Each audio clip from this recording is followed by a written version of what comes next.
Welcome to the Full Court Entertainment Podcast. I'm your host, Sheldon Moore. That's my co-host, Charles Jackson. How you doing, bro? Doing all right, man. It's a little cold outside, but other than that, shit, it's a good day to talk about some basketball, man. It's warm here. Probably like 70 plus. Could probably get to 80, That but sounds it's always lovely. 7-3, baby. 7-3. Man, Seven put and that three.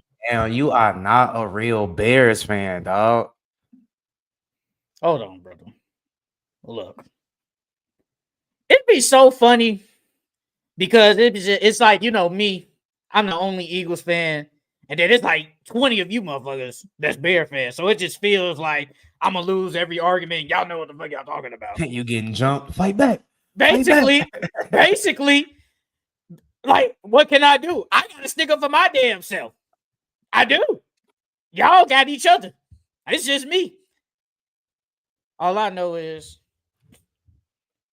according to you, y'all beat JJ McCarthy ass. So that's another Yeah. week team Did you y'all see beat. that stat? Did you see that stat that I put in the chat with him and Oh, Zach hey, Wilson? we can start with the NFL. Let's get it. Or we go recap week 11. Hey, the Bears, they're 7-3 now. You said JJ McCarthy, but JJ McCarthy, I ain't gonna lie though. He be kind of boo-boo in the first 3 quarters, but then he come alive in the fourth. Yeah, I knew y'all was gonna win though. I ain't shocked. shit, we barely did shit by 2 points. You talk about me with the Eagles, how this offense is like not good and gonna catch up. One day y'all be selling. Y'all go really sell the game. Because y'all can't be in these little battles with these weak teams. And then that one weak team gonna beat you. The Baltimore Ravens with Tyler Huntley.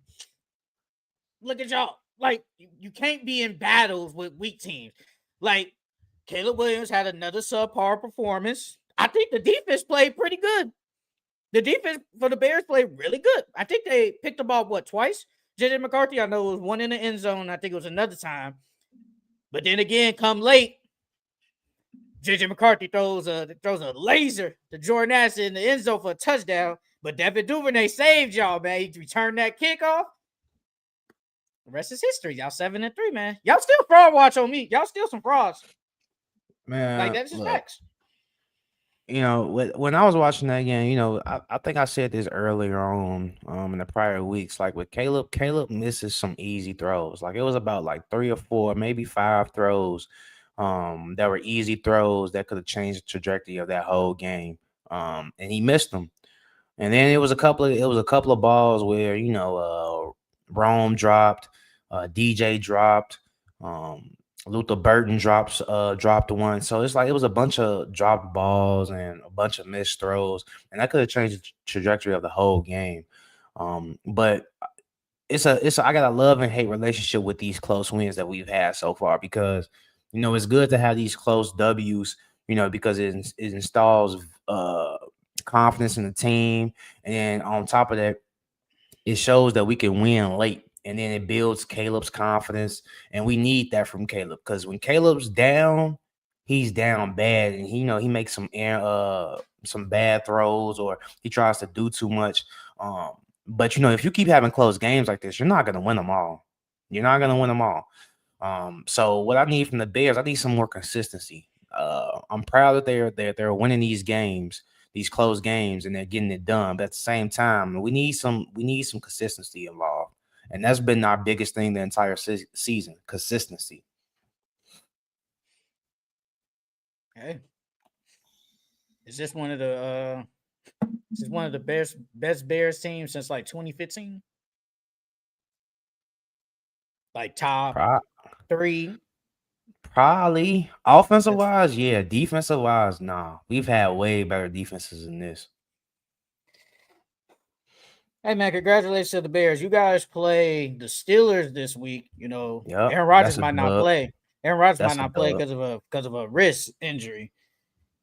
I mean, you guys can beat the Steelers, but then you guys face us on Ain't Black nobody worried. Friday. On Ain't Black nobody worried. Friday. On Black Friday. Get that black ass whooping, man. We Like, ain't that's just worried, fact. boy. That's We just gonna facts. put y'all in the dirt just like we gonna put Aaron Rodgers in the dirt if he play. With who? Everybody.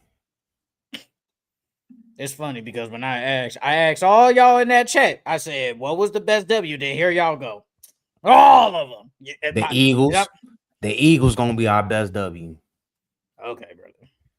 Y'all haven't shown that y'all can really beat a good team. We're Y'all gonna show it haven't. next Friday. Okay, brother. Well, we actually gonna talk about the Eagles real quick, but before our pick'ems, this was my best week. Now for you, I don't know. This might not be your worst week. You went 8-7. I went 14-1. The only Okay. loss was the Chargers. They got their ass whooped by the Jaguars. That was my only loss. They sold me. I could have got a perfect pick'em week, but it's cool, man. Let's talk about the Eagles, though, bro. The Eagles, they beat the Lions 16-9. Defensive battle game. Charles told me, you got to read the field, Dan Campbell. You see your team can't score. Why are you going for it on 4th down every time? Because I told you Dan Campbell does that. He's a risk taker. He's always going to go for it, bro. I think he says, hey, their offense ain't really doing nothing, but if we can get that one score, that might be good enough. But they never got it because our front seven, Jordan Davis, Jalen Carter, Jalen Phillips, Kobe D, Zach Bond. Oh, man. Our defense elite. Offense, I got nothing to say. We inconsistent as hell. I got nothing to say, bro. I got nothing to say about that. We in a super slump. But we are the Eagles. We're 8-2. We're the best team in the league. I got nothing to say, man. But we beat the Lions ass. Like I said, I knew we was gonna beat them niggas, man. They ain't good. They some frauds too. But what's your thoughts? What's your thoughts on that? They went 0 for 5 on 4th downs. And I think I can't remember how many were in the red zone. I want to say I think at least 2 or 3 were in the red zone. And so that's at least 9 points right there. Or 6 to 9 points right there. You know what I'm saying? And if you do that, that's a totally different ball game now. If them 6 points, it's a 1-point game. If it's 9 points, that's a 2-point victory right there. You know what I mean? So, I understand Dan Campbell is a guy that goes for it all the time. But at the same time, like I told you off pod, you have to read the field. If I'm 0-2, 0-3, 4th downs, bro, kick the field goal. If I see that the Eagles are stopping my run game, kick the field goal, dog. I think it was one play, bro. He ran 4 times at the goal line and got stopped every single time. Dog, just kick the field goal. I understand you guys have this high potent offense and these talented players, bro, but just kick the field goal. This could have been a win instead of a loss. They won't win it no matter what. Man, I ain't trying to hear that. If he kicked them field goals, they win. Look, man. Our defense is elite. Do I think Jalen Hurts got to play better? He can't play like that. If we go try and win to a Super Bowl again, he can't play like that, bro. Now, I will say this. He did feed A.J. Brown, but you didn't feed everybody else. It has to be you have to know when to, hey, give A.J. his targets, give Smitty his targets, give Goddard his targets. It got to be equal, brother. Like A.J. can have 7. Smitty can have 5. Dallas can have 4. We got to get Saquon involved. What was you about to say? I was going to say, it didn't even look convincing, though. Like, them balls that he was throwing to him, it looked like he was just throwing to him just to throw to him. Oh, you went and talked to ownership about getting the ball. All right, I'm gonna just throw it to you. Like some of them routes, he wasn't even open on. He could have went somewhere else. Look, man.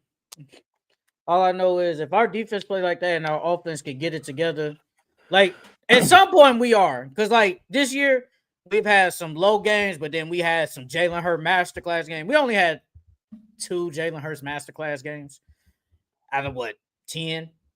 That ain't really good. Like, we're going to get some masterclass games. There's going to be a game when the defense is great and our offense is great. It might be this week against the Cowboys. You never know. But let's move on. It's a lot of these games. Some of them were blowouts. Some of them weren't good. So we're not going to really talk about every team.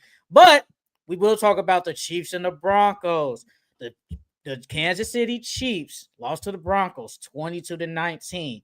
The Broncos are 9-2. The Chiefs are 5-5.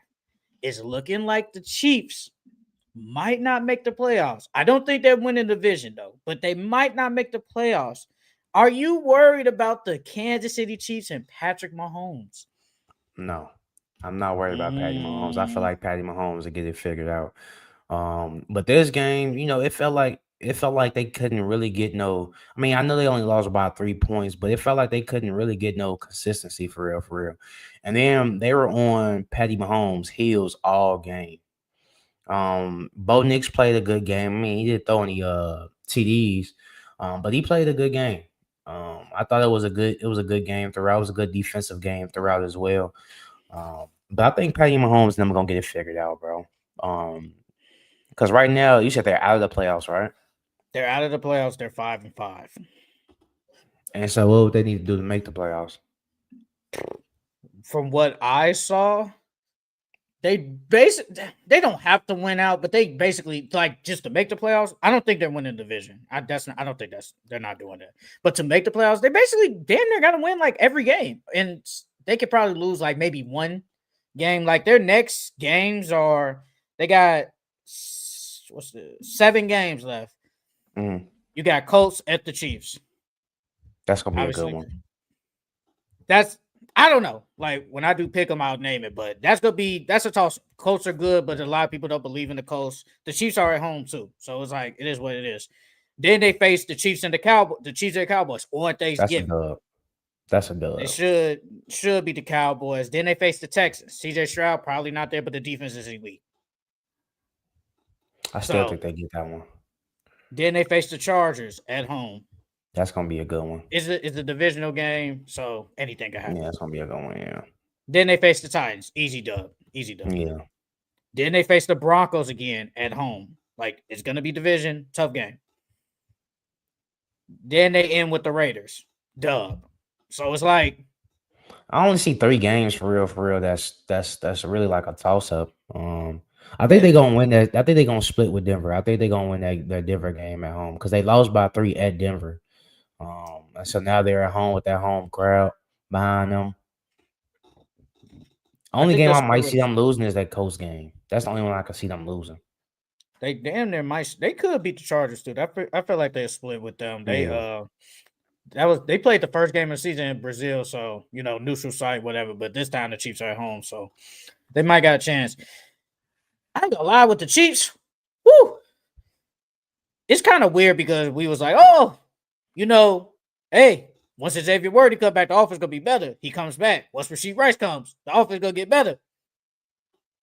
I mean, the offense it's had some good games, it's had some bad games, but it doesn't look unstoppable. The running game, it's not good. Like I know that's Isaiah what's Pacheco missing. out. I know Isaiah, but he wasn't doing that anyway. Kareem Hunt just not like how he was when he was with Kansas City the first time. Feel like at this point he gets you a couple of runs and then they just use him at the goal line. Like that's it. But like the Chiefs, I'm not gonna cap. They don't look scary. Like right now they don't look scary. Now if they do make the playoffs, hey, it's the Chiefs. But they don't look that scary, and they really have a chance. Like Patrick Mahomes has always made it to an AFC Championship game or a Super Bowl. You go from that to missing the playoffs. Look, man, might be that's a terrible.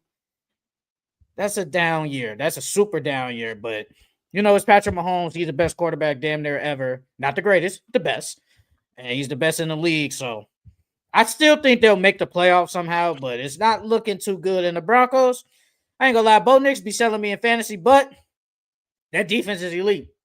It's the best defense in the league, bro. Like, and it's not close. Like, they got everything. Like you said earlier, they got after Mahomes, bro. He couldn't do nothing. They sacked him. Patrick Mahomes threw that pick. I don't know what he saw. Like, he tried to throw it over the guy, and it's like, no, bro, you're not doing it. Like, this is a great defense. So the I mean, it's Broncos, they Patty do it. They got Mahomes though. He do that. no, he do, but like against this elite defense, it's tough. It's tough, man. But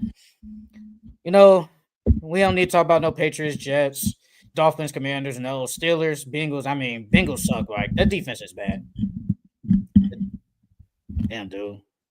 Well, the defense is bad. The Steelers, they should have won. Jaguars, they BTA the Chargers. That Bills and Bucks game was good. Josh Yeah, it Allen, a was. dog. That Josh I Allen, a thought dog, bro. Man, bro, for fantasy, I thought Josh Allen saved me. I saw that 42 points. I said, "Oh, this is an easy dub this week." But he had like 6 touchdowns, right? 6 total touchdowns, three Yeah, running, 3 throwing. He a dog, bro. Like it's like he's easily top three. Like it's top three. He's easily I top can three. say But that's an MVP game right there. I'm not gonna lie. I mean, I still think Drake May and Jonathan Taylor are ahead of him, but that's 6 TDs. That's big. Matthew Stafford ahead of him too. Matthew Stafford is definitely ahead of Josh Allen right now. Baker Mayfield? No, forget that. It was Sean Tucker. Sean Tucker has this super breakout game. I'm like, what happened to Rashad White? Sean Tucker, 19 carries for 106, 2 touchdowns. And then he had 2 receptions for 34 receiving and a touch. He had a great game. But the Bills, that defense really ain't that good. But man, but Josh Allen, he gotta do everything, man. Like he's a dog, bro. He's a monster. But the Bills get the W. I don't want to talk about this game like that. Bryce Young was amazing. I'm not gonna lie. Like I watched And that he got game. hurt hella times. I watched that game. I said, bro, that was I don't know how many times I said that was a great throw by Bryce Young. I'm like, Bryce Young is killing. He broke the passing yards record for the Panthers. It was like 400 something. I'm like, bro, Bryce Young is really out here playing decent to an extent. Like this was the best game I've ever seen him play. I just want to give Bryce his flowers, man. He played They really good this game. they He still need played to fix that line though, bro, because he got hit several times, and I thought it was like 2 times where I thought he wasn't even coming back in the game. some of his They got to fix linemen that have been line. hurt. Some of his old line has been hurt all year, but yeah, like yeah, he went to locker room. He like left a couple of times. It's like, yeah, you can't be doing that. Like, but Bryce Young played great. Um Rams and Seahawks. Yeah, Sam Darnold, man. You be selling me, brother. I didn't start you this week, but you be selling me. 4 picks. Four Yeah, picks. that was He bad. saw I ain't ghosts. gonna lie, it was bad. He saw ghosts. That was And they real bad. almost had a chance to win that game, too. You had 4 turnovers and still almost had a chance to win the game. But Sam Darnold, you can't play like that. Matthew Stafford played. He didn't have like the usual Matthew Stafford game. He 16 for 20, 15 for 28, 132 touchdowns. That ain't the best, but it's like he did what he was supposed to do. Like he didn't turn the ball over. Kyron Williams played good. Puka, as per usual, getting spam. Devontae Adams another touchdown, but he only got a yard. Like that was it. But Matthew Stafford, he did what he was supposed to do, and the Rams get the W. They're definitely like obviously one of the best teams in the NFC. But you know, the Seahawks, I still got to give them their respect. Their defense is still good. But Sam Darnold, you can't turn the ball over 4 times. Like you just can't do that. And finally, Kenneth Walker gets a touchdown. Finally, because the Zach Charbonnet always be stealing the touches. He always steals the touchdowns. But the last game I do want to talk about before we move on, because there's a lot of these games really ain't worth talking about. Shedeur Sanders comes in the game, and he's going to get his first start this Sunday. 2-part question. What did you like? What would when you saw him when he got in the game? Like, what was you like? How did you look at him? Like, he played bad, could have done better. And what do you expect from his first start this Sunday?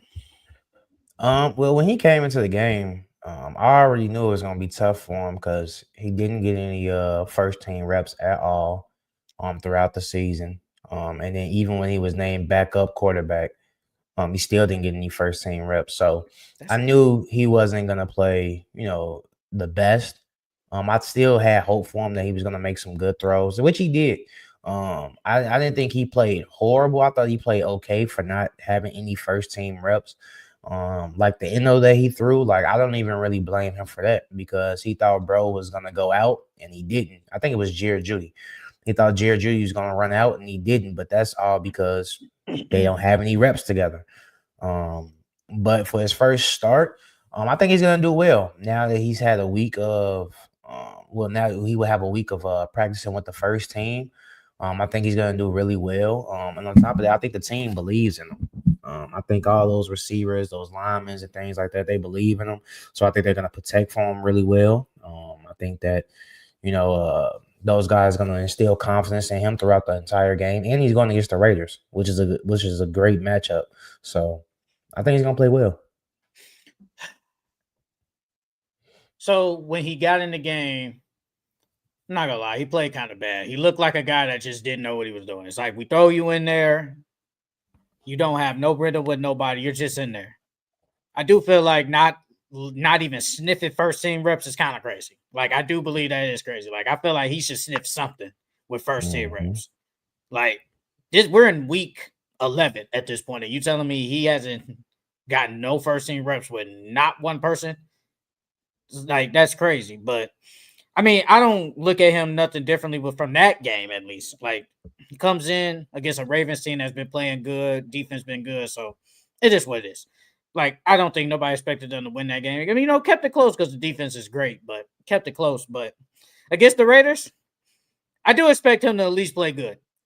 This is gonna tell us you either good or you really work being a 5th round pick, like everybody, like how they were, like how you are. I think he will play better. If I had to project a stat line, the Raiders defense ain't that good. I say he at least throws 200 yards and gets 2 touchdowns. I would say he at least throwing 200 in a TD. So I Hey, if he do plays good, go ahead. No, go ahead. no, I was just gonna say, I mean, I do hope that he plays good, and I think he will play good against the Raiders team. Like, bro, the Raiders ain't good.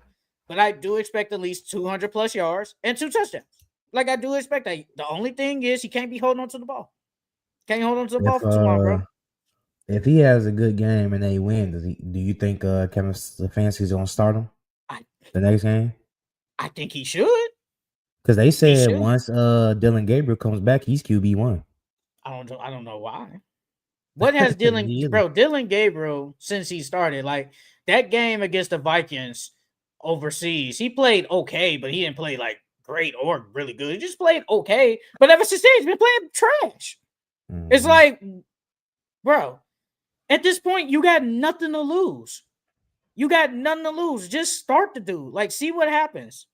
Like, I would just, if he plays good and they win, yes, I'm keeping him. I'm letting him start because I got nothing to lose. Like, y'all not going to the playoffs. So, what's the point? Why are you starting Dylan Gabriel for politics? But I mean, they keep saying that he really not starting him because he really didn't want him, and that the owner is the ones like, hey, we drafted Shador, but he didn't want Shador. So he's like, since you asking for this, I'm not gonna do it. But I mean, if the owner really want to come down and be like, hey, you gotta start this dude, he could, but I think he's letting him do him. He's letting him coach his team. But I would start him.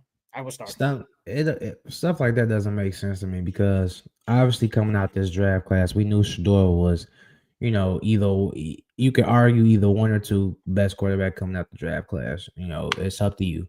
But he had all this hype around his name. He's shown success. He showed in the preseason that that he can actually play in this league. And besides, I think Baker and Johnny Manziel, he's one of the most hyped QBs that they had. Why not play the man? And then your fans want him. So it's like, bro, I would have been getting. And then if it's okay, like I get it. Dylan Gabriel was a higher draft pick than him, so you play him. But after you see that Dylan Gabriel is not what you think he is, play Shador, bro. Play him. He's obviously a better quarterback than Dylan Gabriel. Obviously. This game will show me if he's obviously better. I do think he's better, but to the world, this game will show that he's obviously better. But room for Shador. Hope he plays good, man. Because if he plays bad, oh god, like it's gonna be the people that say, "I told you he's trash. I told you he's trash." But I mean, I ain't gonna lie though. That offense really ain't good anyway. Like Dan Orlowski said today on Get Up, he said he really won't judge Shador. I'm paraphrasing. He really won't Shador. He won't judge really Shador like that because the offenses ain't good anyway. Like, bro, Jerry Jeudy is whatever, but after that, you got David Njoku. Like, those are good, but they ain't like great.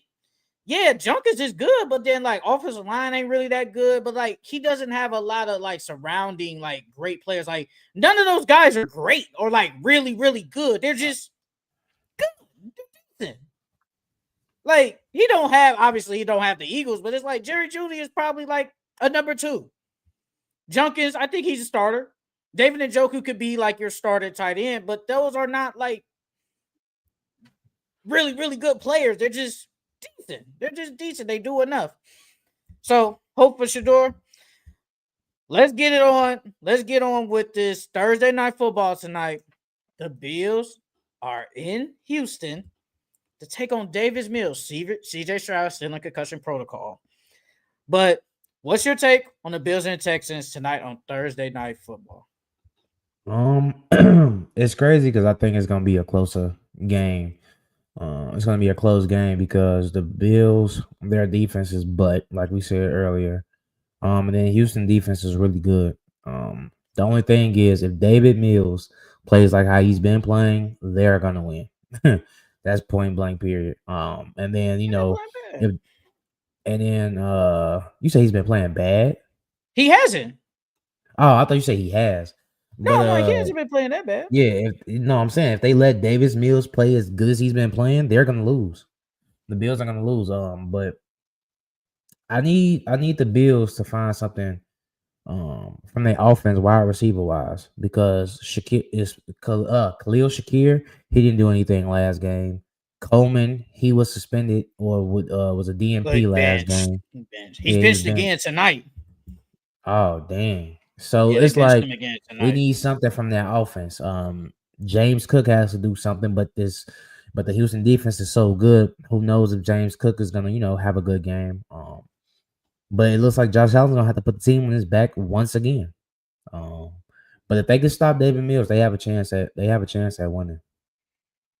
I would not be shocked if David Mills, like, I ain't gonna say lights it up, but has a really good game. I would not be shocked. Like, I wouldn't be shocked if he had like 230 and probably like 2 touchdowns. One of Nico Collins. I need Nico to need a touchdown in fantasy, but I would not be shocked. Like the Bills, like their defense really isn't that good. I think Dalton Kincaid isn't playing. Nicole Hartman, he ain't good anyway. Curtis Samuel ain't there. So you're like you said, Keon Coleman is benched again. That man is tweaking, bro. It's looking with Keon Coleman, it's looking like he don't care, bro. Because I know you saw that report when they said like he missed the meeting. How do you Yeah, miss a whole meeting? that I was on can purpose. understand if you're late. You missed the whole meeting? Yeah, that Come was on on, purpose. bro. I don't think Come he on, probably don't want to be there no more. bro. He only in year two. Cause I feel like wide receivers are divas, bro. And so he was drafted because he was drafted in the first round, wasn't he? He was drafted high second round. High High second second round. round. So it's like That's damn near first. so Damn near like he first. feels like I feel like he feels like he should be featured more in the offense. Because I was at Melo's podcast. I think he was on Melo's podcast talking about how like he's a team guy, and some games it's not gonna be me catching the ball a bunch of times. It might be other players, and then we have a type of offense where it spreads around to everybody. So I think he's like one of those divas where it's like, man, I need the ball, give me the ball. And since he's not getting the ball, now he's acting out. He probably doesn't want to be there no more, to be honest. I do think low key he's probably their most talented receiver. He's not the best, but I could definitely say he's their most talented. Like, I think he's better than Curtis Samuel. I think he's better than Joshua Palmer, Khalil Shakir, and I wouldn't say that. I think he's better than he's definitely better than he clears Nicole Hartman. Dalton Kincaid is good. He ain't better than him. But he should, like, bro, he probably should be like wide receiver, like you said, one or two. But he hasn't been like that. And like you said, like spreading the offense around, like if I'm a wide receiver, that's why I hear when they say, like, oh, the Bills was interested in Jalen Waddle, Chris Olave. In my head, I'm like, I don't want to go there because y'all be spreading the offense around. Like, I can eat this week. There's not like a AJ Brown thing. Like, I can literally like still play good, but I can literally eat this week. But then next week, I'm just okay. I kind of want to eat every week. And if y'all go spread it around, I don't really like that. That's why I wouldn't want to go there. But he tweaking, bro. And then it's like you're on a low key, like a championship contender team. Like Josh Allen, it's like as long as you got Josh Allen, you're Super Bowl bound at least to a degree. But you gotta get together, bro, because they was talking about I was on Emmanuel Watcher, so they was like, man, if he was like a 5th round pick, they would have cut him. They would have cut him Yeah, for immediately, and sure. that's facts. They would have cut Yeah. him. But it's just he a 2nd rounder. You really can't cut him. Now, I wouldn't be shocked if they do try to trade him this offseason. And if that's the case, might be done, bro. At least you ain't gonna be in like the super cold. But with the Bills, I need them. I think this is a game where James Cook is featured. And I think Josh Allen gonna have to use his legs a lot. Like that defense over there with Stingley. Woo, man, that defense is Will Anderson, Daliil Hunter. That defense is great. Like I think they're gonna get to Josh Allen, but Josh Allen, he gonna have to make some throws, like you said. He gotta be Superman. He gotta be Superman in this game for them to win. Like that is a top 3 defense at most. That's a top 3 defense. And on the Texas side, if Davis Mills don't turn the ball over, I would not be shocked if they won this game. I would not be shocked. I think he got to feed Nico. That running game not good. Nick Chubb is washed, and it sucks because he had that gruesome injury last year. He's washed, bro. He sucks. I think Like Woody Marks is they whatchamacallit. They RB1 he ain't been now. on, but he ain't really been like He's great either. either. I say he's been okay. He's been playing okay. Nothing too crazy though. Yeah, like so I need Nico to get involved. You know, you got them rookies, and I think it's Neal and Higgins. Dalton shows like you gotta get them involved, but I think it's actually, like you said, it's gonna be a good game. I think this actually gonna be a good game. If I had to if I had to pick a score, I'm gonna say Bills win 27-21.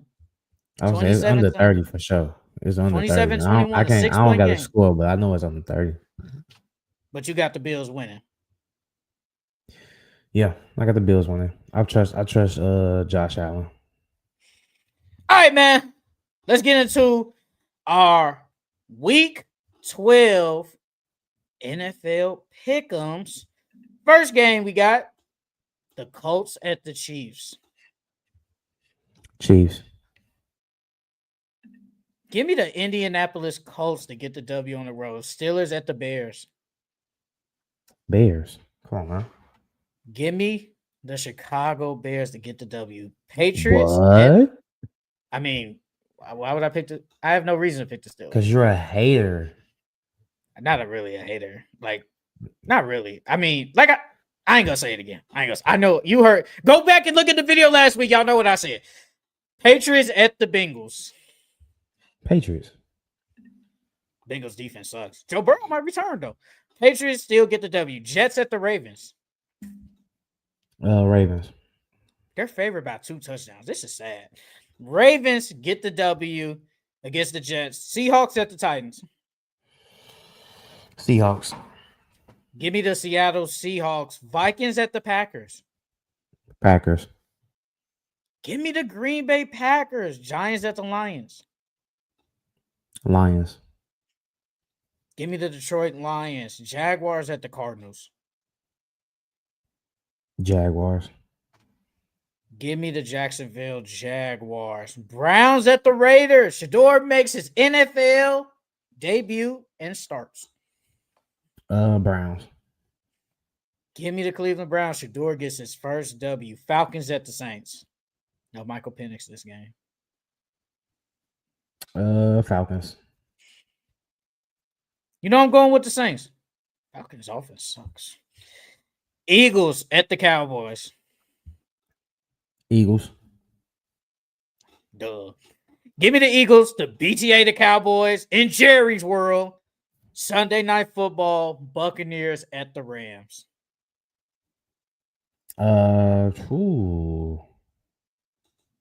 Buccaneers. Give me the Bucks. Baker gonna go back out. He got a revenge game coming. Give me the LA Rams and Monday Night Football. Panthers at the 49ers. 49ers. Man, give me the Panthers, man. Bryce Young. I'm telling y'all, man. Bryce Young get that W. That's it for our NFL Week 11 recap and NFL Week 12 pick'ems. let's get into our week 4 NBA power rankings, man. I think I started last week. We can start this week. At number 10, I got the Chicago Bulls. At number 9, I got the Miami Heat. At number 8, I got the Minnesota Timberwolves.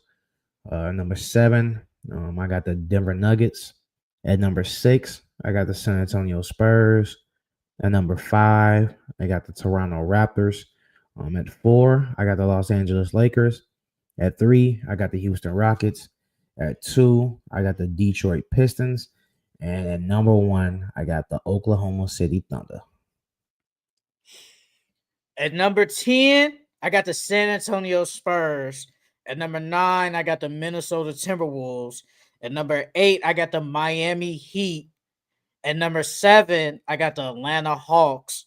At number 6, I got the Los Angeles Lakers. At number 5, I got the Denver Nuggets. At number 4, I got the Toronto Raptors. At number 3, I got the Houston Rockets. At number 2, I got the OKC Thunder. And at number 1, I got the Detroit Pistons. Wait a minute. You don't got the Hawks in here? Why? But got the Spurs? They ain't playing nobody. The Spurs play. What you mean? They ain't playing nobody. They ain't playing nobody. What the hell have the Hawks done? They beat the Jazz, the Suns, and they lost to the Pistons. The Suns is a better win than what the Spurs been doing. Right? The Spurs beat the Grizzlies and the Kings, and then they lost to the Warriors. Good wins. They're not, bro. No. But the fact that they won against the Warriors, first off, they lost that game. We're gonna talk about that later. But we acting like the Warriors are a bad team. They better than the Suns. They better than the Suns. I can't tell. Okay, they in the same rim. That loss to the Warriors, I will put above that W to the Suns. And then on top of that, the Hawks didn't even have to trade. What? What you mean? Because the Warriors are better than the Suns. So that loss, but the Suns have been good. Have the Suns not been good too? If the Hawks beat a good team, right? The Suns, they're playing good right now. They're playing good. The Warriors are playing good right now. No, the Warriors are a playoff team. This Suns team is not. They're overachieving right now. They're overachieving. That's fine. But so wait a minute. Hold on, wait a minute. Let me get this right. So the Spurs get in here. They get in here by losing to the Warriors, beating the Kings, not a good team. Beating the Grizzlies, not a good team. That's how you get in by losing against a good team, but by beating teams you're supposed to beat by the weak teams. But the Suns, first off, they're both. Go ahead. But wait a minute. Wait, I said the Suns. My bad. But the Hawks, I can at least say they did in this stretch. You beat the Jazz, weak team, fine. But you did beat the Suns. Like the Suns are a good team. And then according to you, if we're gonna do you lost to a good team, they lost to the Pistons, a good team. So how come they can't make it? I'm confused. The difference is, motherfucking the Suns. I don't believe in the Suns, bro. I'm not. That Suns victory to you is a big W. To me, it's not. It's not a good W to me. Yeah, you won. Congratulations. You're supposed to beat the Suns. I don't value that win. You value it. But how can you value the Warriors? So you wait a minute. So basically, them losing the Warriors values those wins against the Grizzlies and the what was that? The Kings, the Spurs. You said what? That Warriors loss, you value that more of them losing by 1 point to the Warriors than basically them beating on the Kings and the Grizzlies. Yes. Okay. Yes. I got you. I don't get the logic, but I get it. It just don't make sense to me. Like I can't. I don't know. I can't value that Suns win, bro. I can't. But how can you value a loss? What you? So we go with the moral victory. Because that loss against the Warriors, that was I wouldn't say it was a good loss, but Like I said, I'll take that L over that W The from the Warriors are 9 and Suns. 8. Yeah, they just lost because they sat Steph and Draymond and Did they Jimmy not the lose to the game Orlando before. Magic? Did they not lose that game too? No, they did lose that game. I'm not discrediting that. They did lose that game. You don't got the Warriors in here, right? No. So you got a team that's not even in here. Okay. Because Okay, other bro. teams been playing better than them. The Heat, first off, the Okay. Heat have been playing better than they played better than the Hawks. The Bulls, they definitely played better than the Hawks. But do you even have the Bulls in your top 10? No. They played better than the Hawks. They got two bigger wins than the Hawks. They beat the Nuggets and the Blazers, but you're not gonna put them over them. The Nuggets, I give you that. So you come at me because I put the Spurs over the Hawks, but you don't put the Bulls over the Hawks, and they beat the Nuggets. The Nuggets is a way better win than the damn Suns. I agree with that. But I don't get that logic.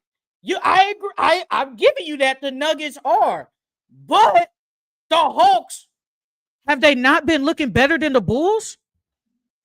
Have they not? From that stretch, have they not looked better than them? Forget the win. Have they not looked better? You were on the Bulls all year. I know you've been smiling. Look at the Bulls being the Bulls. They ain't been looking like how they was the first couple of games. It took a Vucevic three-pointer to win last night. Because I know if they would have lost, you would have not have put them in there. I know you wouldn't. So we're not doing that. But I can at least say the Hawks have been looking better than them. They have. I can't tell. They got the same record. The Hawks just played one more game than them. They 9-6 and 8-6. That's damn near the same record. Again, I'm gonna ask you this question. And I know you're gonna dodge the question. Then that record would show it's better. Okay, bro. Okay, we're gonna do that. We're gonna do that. Come on now, be for real. We're gonna do that then. We're gonna do that. And honestly, the Bulls have looked better. The Bulls have beat better teams than them this week. So the Bulls have looked better. I give you the Nuggets win. It took a game-winning 3. It don't matter. They still won. If it's the NBA Finals Game 7, I win by 1 point. I'm a damn NBA champion. It don't matter if I win by 1 or 2. I still won. Okay, bro. We're gonna lie today. We're gonna lie. What do you mean? We're gonna lie. We're going to lie. What am I There's lying about? no way you can. Okay, bro. What am I lying about? We're gonna lie. There's no way you could just so the record. I give you that one more win. There's no way you're gonna really tell me that the Bulls and the Hawks have been similar this week. You can't tell me that. No, I'm the saying Hawks the have been playing. The Hawks have looked better than them. You beat the Nuggets, fine. That's a great win. I give you that. At the end of the day, you lost to the Utah Jazz, not a good team. The same team that the Hawks just won. Don't say the Blazers ain't a good team. Because the Blazers and the Suns are the same round. But they barely won that game, though. Does it matter? If the Eagles win by 2, you just told me the Eagles played a good ass game, and I did not say a good game. I did not say good game. No, I didn't. They played terrible, but you still gloated about them winning. So you telling me the Bulls win by 1 point and 2 points, and that's a bad W? It don't fucking matter. They still won. If the Eagles win by 1 point, guess what you're gonna come in here and do? The Eagles are the best team in the NFL. They still won. We look trash, but we still won. So it's the same damn thing. No, it's not. No, it's not. God. No. Oh my, you being a hypocrite, dog. You're being a hypocrite. You're the last person to talk. You being a hypocrite, dog. Because it don't matter if I win by 1 point, 2 points, or 3 points. A W is a damn W. If the Eagles won the Super Bowl by 1 point, guess what you gonna come in here and do? We the Super Bowl champions. And if I come in here and say, well, y'all only won by 1 point, you gonna say it don't matter. We still won. We still the Super Bowl damn champs. So it's the same damn thing. I just don't believe you're telling me. So, okay, no, I get it. Bro, they played 2 better teams. What are you talking about? They was good and they beat one team and barely beat one team. And they almost lost last night. Look, bro, like I said, I just don't feel like I feel like the Hawks have played better, have looked better at least. They have looked better. I don't think they played better. Hold on. The Hawks beat the damn Suns by 2 points. They beat them by 2 damn points, and you talking about them beating the Nuggets by 3? Come on now, dog. And again, I've said from the week they have looked better than the Bulls. They have. How? They played the Jazz. They played the Suns, beat them by 2, and lost by 8 to the Pistons. A great team. And the Bulls, we're gonna value that loss, right? Just like with the Spurs, we're valuing the loss, right? Because you value. That's cool. Okay, that's cool. You can value it. That's fine. Okay, and we played the Jazz. Okay, we lost to it. That's a bad loss. Fine. Okay, whatever. But we beat the Denver Nuggets by 3. More than what you beat the Suns by, and the Denver Nuggets are a way better team. And then we beat the Blazers, who are in the same tier as the Suns. So we played 2 better teams than you did, and we beat 2 better teams, and you only beat a subpar team. How did they play better? The Blazers are 6-9, so they barely beat a weak team. But the Blazers are still a good team. Let's not act like the Blazers are a bad team. We've been saying it since the. I can't tell. They're 6-9. The Suns are 9-6, and the Blazers 6-9. That's what you just told me with the Hawks and the Bulls, and they 8-6, 9-6, right? That's what you just said, right? We gonna pull this. Yeah, but the Blazers are still a good team because the Blazers are taking these good teams. They lost 4 in a row. Bro, but they're still playing these good teams. They've lost 4 in a row to close games. It's the same thing like the Pistons the year before. The Pistons were taking good teams to close games. It's the same thing that the Blazers are doing. The Pistons had a positive record at this time, I would think. The Blazers are 6-9. The year before, why do we care about 2 years? And they were taking good teams to close games. The Pistons were still a good team. They were just losing close games. It's the same thing with the Blazers. They're losing close games. That doesn't make them a bad team. Honestly, though. My bad. Excuse me again. This really wasn't even about the Bulls. It was really about the Spurs. That's how this all started. I'm just trying to figure out the moral victory. And they haven't. They beaten the weak teams. I can't value you losing against, you say, a good team, 9-8. Then you beating the teams you're supposed to be. Like, the Kings don't move us. The Grizzlies don't move us.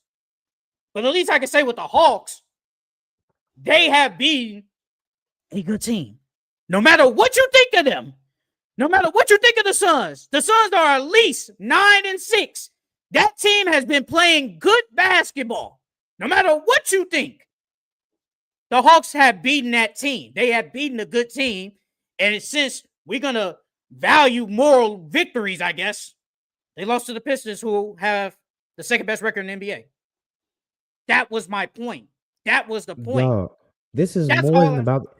If you're going to know, this is more than about the Spurs. This is about our power rankings. So if you're going to criticize me about the Spurs and me putting them and not having the Hawks in them, I can criticize you about having the Hawks in there and not having the Bulls in there when the Bulls have played better teams than the Hawks and beat 2 better teams than the Hawks. No matter what you think about the Blazers, they're 6-9, 6-8, or whatever their record is. They're still a good team. What they say, your record is what it is. Your play is what your record is. They're 6-9. Just the same reason why you called the Bears some damn frauds and they 7-3. Your record is what it is. Frauds. You only play who in front of you. They are hell. Damn freaking bug. Look, bro. I didn't really have a problem with the Spurs being in your list. I didn't have a problem. I don't even know where they're at. I think you said 7, I think, if I'm correct. I don't even know where they're at. I don't even care where they are. I'm just trying to figure out how the Spurs could be in there. Yes, if you want to say the Bulls, that's fine. That's fine. This same Blazer team, This same Blazer team that you said is ass beat the According to Denver the Nuggets. record, They beat the same Blazers team that you said was ass beat the Nuggets, and they beat the Oklahoma City Thunders. Why do the we? only Why, team that they got a loss to. No. The only team they got a We're loss not doing to, it. but We're they not doing that. ass. No, we're not doing But that. they ass. No, They we're not ass, doing but that. they beat We're the not best doing team that. in the We're NBA. not doing that. We're not doing that. We only Come going on off now. the They week. ass, but they beat the best team in the NBA. We're Make it going make off. sense. We're going. Make it Why are make you? sense. You gonna let me talk? You gonna let me talk? Go ahead. Make it make sense. Before you say something, I will finish. Then you can speak, because then we do have to keep going in the rankings. Why are you bringing up the Thunder and the Blazers? Why are you bringing up the Thunder and the Nuggets? We're not talking about what they did 3 weeks ago. We're talking about what they done in a week. In the past week, they have lost 4 games in a row. Am I lying? If not, then ESPN has just been tweaking, I guess. They have lost. Right now, they are 6-9. That's what the record is. They're 6-9. According to this, the Bulls barely beat not a good team. That's just facts. They barely beat a not good team. Clayton had a great game yesterday. Great game. Monster. But at least the Hawks, who have been better than the Blazers so far this season, no matter what you think, they just have. That's just facts. It's just facts. That's facts. The Hawks, I can say, have at least beaten that team. They had a moral victory. Since we're going to do this, I didn't know we do the moral victories crap. I didn't know that happened. We're going to do the moral victories, and you beat a weak team. I'm trying to figure this out. And yes, with the Bulls, yes, you beat the Nuggets. You lost to the Jazz, a weak team. And then you barely beat the Blazers, who have been weak recently in the week. I don't care if they've beaten the Thunder. That's not the point of this. We are only going off the weekend. In the past week, they have not won no games. They are 6-9. They've lost 4 in a row. You can say your thing, and then we do gotta move on. Then we do gotta move on. I brought up the Denver Nuggets and the Oklahoma City Thunders because you're claiming that the Blazers are not a good team. If they're not a good team, how did they beat the 2 best teams in the West? That's first and foremost. Second of all, teams go on losing streaks all the damn time. So them going on a 4-game losing streak, that's fine and fucking dandy. But that does not take away from the fact that they're a good team. Or if they weren't a good team, they wouldn't have beat the Denver Nuggets and they wouldn't have beat OKC. That's a fact. That's a fact. Because Oklahoma City is looking like they gonna run it back this year. I don't think they will, but they looking like they will. What is they 14-1, 15-1, something like that? So the fact that they beat them and gave them only their only L, you can't say that's a bad team. And then again, you can't put the Hawks in there over the Bulls if the Hawks played even okay. You don't want to get in the Blazers. You don't want to get the Blazers that they beat the Denver Nuggets. That one win is better than all the wins that y'all got. So even if you don't want to count that Blazers win, they still should get in because they beat the Denver Nuggets. And the Phoenix Suns are not that good. They're hot right now, but they're not that good. But we can move on now. You just be cursing and yelling for no reason. What we doing? Nah, dog, you tripping. You gonna sit here and criticize me for putting the Spurs in here, but you got the Hawks? That was not the point. No. We can move on. We can move on, dog. Bro, come on. We can move on. No one criticize you for the Spurs. No. We can move on. The 4 people in the chat, let me know if he criticized me over the Spurs if he didn't, because my man's is being delusional right now. I will say this. We can move on. I will say this thing. I again didn't criticize you for the Spurs being there. I'm just saying I have the Spurs in here. They're at 10. I have the Spurs. I have them. I was just trying to figure out why the Hawks weren't in there. But I didn't know we count moral victories. I didn't know we did that. All right. Come on, let's move on. I'm gonna save this for later because if we doing moral victories now, come on. Okay. Let's move on. Okay. All right, man. Why the Lakers in here then? I got the Lakers too. I'm just trying to figure out why we both got the Lakers then. Because the Lakers are 11-4. What do you mean? They deserve to be in here. So They know don't. just because of the record. They went undefeated this weekend too. I mean, this week too. So we just got them in there for the record. If that's the case, why we? They ain't face nobody. Okay, if that's the case, why we got the Why you got the? Nah, the Raptors. They played a good team. They played a good team. Yeah. Here you go. Try to pull that. They play a good team. Bro, look, the Lakers are only in here because of record. That's literally the only reason why. We both got them in there for record. And that's why I asked you why we got the Lakers in here then. They ain't playing nobody. We put them in there because their 11-4 record looks nice. They beat who? The Pelicans. How can you leave out a team that's 11-4? You can't leave out a team that's 11-4. How can I leave out a team that's 9-6?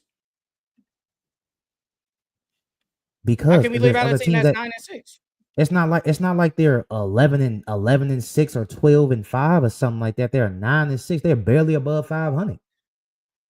And then on top of that, the Bulls are 8-6. So again, that's the same damn thing. The Spurs are in here really because of record. They ain't really facing nobody. It's just what you said. It was really the moral victory. Dog, that's what got me. On. Let's move That's on. What got me. He can't take an L, y'all. He can't take an L. Nigga, this what, y'all. This is how it be when it be alt pod. This how it be when it be alt pod. This how it be. I didn't take it. We can ask the chat. Chat, who won that argument? Because I didn't take no L. You did. Because the Blazers and the Nuggets are definitely a better win than that. And then moral victory thing, that's a real thing. What do you mean? You saying like, I don't know what we're doing moral victories. Moral victories is a real fucking thing. If the Eagles, if they won against who's the second best team in the whatchamacallit in the NFL? I don't think that's a moral. I wouldn't count us beating against another good team a moral victory. Moral victories are for teams who you had no chance of beating and we barely lose.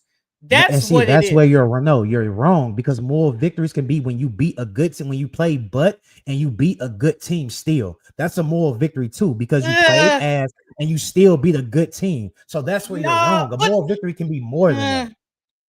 I don't agree with that. I usually when I you don't have to. It's like a fact. With moral, like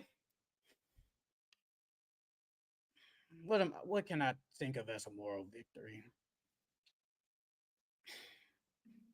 I guess you can say the Heat when they lost to the Nuggets in 6 in the finals.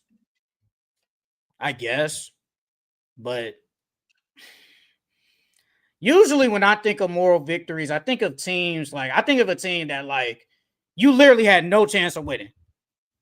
Like when y'all play 2K this weekend, if y'all lose by 5, moral victory. That's a moral victory because y'all not the favorites. That's you lucky fine. You my dog because I'm rooting for you. That's you lucky. Fine. You lucky. You're my dog. I like being the underdog anyways. I ain't got to be the favorite. Okay. But see, that's where you're wrong, dog. You got to open your horizon, dog. Open your third eye, dog. There's more to it than just that. Okay. You think it's small, you got to think big, dog. Okay. No, Francisco, Francisco, who won? Who won it? Francisco, you better be right with your words or I'll block you. See, now you threatening the mans. That's blackmail. I don't care. I'm petty. Anyway, let's move on, dog. Let's move on. I'm petty. Give the Raptors some love. They deserve to be in there. This is my ride or die team. I did switch at the end for the Hawks, but the Raptors, they look really good right now. They won, I think, 5 in a row. They beat the Sixers last night. They beat a couple of good teams. So I did have them at 4. I did have them at the who? They beat the Cavs. They did beat the Cavs. That is a very good win. That's a very good win. Even though the Cavs, they lost yesterday, but that is a good win. That's one of the teams in the East. The Raptors right now, they're number 2. Obviously in the East, but yeah, the Raptors have beaten. They beat some good teams. They beat the Sixers. Hornets don't move me. Pacers don't move me. But they did beat the Raptors, and they beat the Cavs, and then they beat the Nets. Those 3 teams don't move. They don't move me. But in this stretch, they did what they basically did what they were supposed to do. Like you beating the Sixers, You're beating the Sixers and the Cavs. So I give them the credit on that. Like they've been hooping really good. Like the Raptors been hooping. Rockets too though. Rockets been hooping too. The Rockets got some good wins. It's crazy because with the Rockets, like I still thought that they were gonna be good, but with Fred, I thought they were gonna fall off a little bit. But looking at that Cavs game, when they played the Cavs, like they're really, really deep. Like they're really like they're really, really deep. Like it doesn't matter, even though Fred, if Fred was there, it'd make their team even better. But it seems like they didn't lose anything for real. For real. Obviously, they lost a leader and a vet and a clutch player, but like I said, they got so many guys. It's like they could literally plug and play. Yeah, we definitely think differently on that. I don't think Josh Okogie is like this, I would say, amazing role player. You just lost Tyree Eason too. He's still a good player though. They got Aaron What's Holiday. considered good? What do you mean good? He Like, can still come in there and play some good defense and knock down open threes. That's all that they need. He plays his role, but I don't think like right. He plays his role very well. I'm not saying he's a all-time great or nothing like that. I'm just saying they have a bunch of good guys. If you got KD, Amin, Sengun, and you got guys that can knock down their shots and play defense, good role players, you good. I think they do enough. But when I say these guys are like good players, probably not. Like Jay Sean say, that man ain't probably been good since year 2. Clint Capella, he older. Aaron Holiday, like he had a good game yesterday. I give him that, but Aaron Holiday he wasn't getting a lot of tick for a reason. Like that's his fact. Because they Josh Okogie is Josh Okogie. Like he gonna have an okay game every once in a while. It's really been Reed Shepherd who has played better in the last couple of weeks. He has stepped it up really good. He had 23 points last night. So like I wouldn't say like if Tari Eason was here, I would say like they got like a good, I would say 3 really good guys off the bench. I would say because they started Steven Adams yesterday because of the big lineup. But like Reed, Tari, then after that, like I don't think of those guys as like good players. I think they're okay. I ain't gonna get into an argument about this, but you tweaking. No, get into it. If you think Aaron Holiday is good, that's fine. If you think Josh Okogie is good, that's okay. I think they're okay. I think they're okay. Like I still think the Fred VanVleet injury is still gonna hurt them down the line. Like I still believe that, but I think it's really just Reed Shepherd and Tari Eason whenever they come back. Like those are the good guys. Everybody else is okay. That's why I asked you, what do you mean by good? Like, that's why I asked. Your Pistons, you have them at number 2. I'm kind of shocked. I'm kind of shocked you do have them at number 2. Because it's only because of record. It's literally only because of record. It's only because the Thunder are 15-1. And they are 13-2. That's literally it. But they've been playing great. So this week, go ahead. Like, I mean, according to you, they beat the Sixers. Well, you don't count the Hawks win. You don't count that. They beat 2 good teams right there. They beat 2 good teams in the week. The Thunder. Yeah, I don't even know who they play because every time I look at, they be beating BTA in the team. So I don't even know who they've been playing. They beat the Kings. That don't move. The Kings, Pelicans, and the Hornets. That don't move me. Those ain't good teams. Those are free W coupons, and they BTA them all. Man. Let me be the real Detroit Pistons fan, y'all. Let me be the Pistons. Still 15-1. Can't be 15-1, dog. You only play who in front of you. You only play. We can't help that they had a easy stretch of basketball. Y'all, about to snatch this man Pistons chain. What they doing, ATL? Snatch that. He ain't the Pistons fan, y'all. I got y'all, Detroit. I got y'all. Y'all deserve to be number 1 in the power rankings. Because y'all favorite fan right here don't like y'all. Yeah, okay. He don't like y'all. But no, Pistons, Thunder, 1 or 2, that doesn't matter. Rockets deserve to be at number 3. The Raptors deserve to be top 5 at least, and then everything else is it's whatever. But that's it for our NBA week 4 power rankings. Let's get into our NBA take. Actually, no, before that, let's do our players of the weeks. Let's do our we do our players of the week for our takeaways. Let's start with the East. Who do you have in the East for your player of the week? Jalen Johnson. Jalen Johnson has been on the heater this week. My man's is averaging a triple-double this week. 26, 12, and 10 with about 3 steals. He's averaging about 5 turnovers. But he's been playing really good, and he's shooting 56% from 3 this week. So I got Jalen Johnson as my player of the week.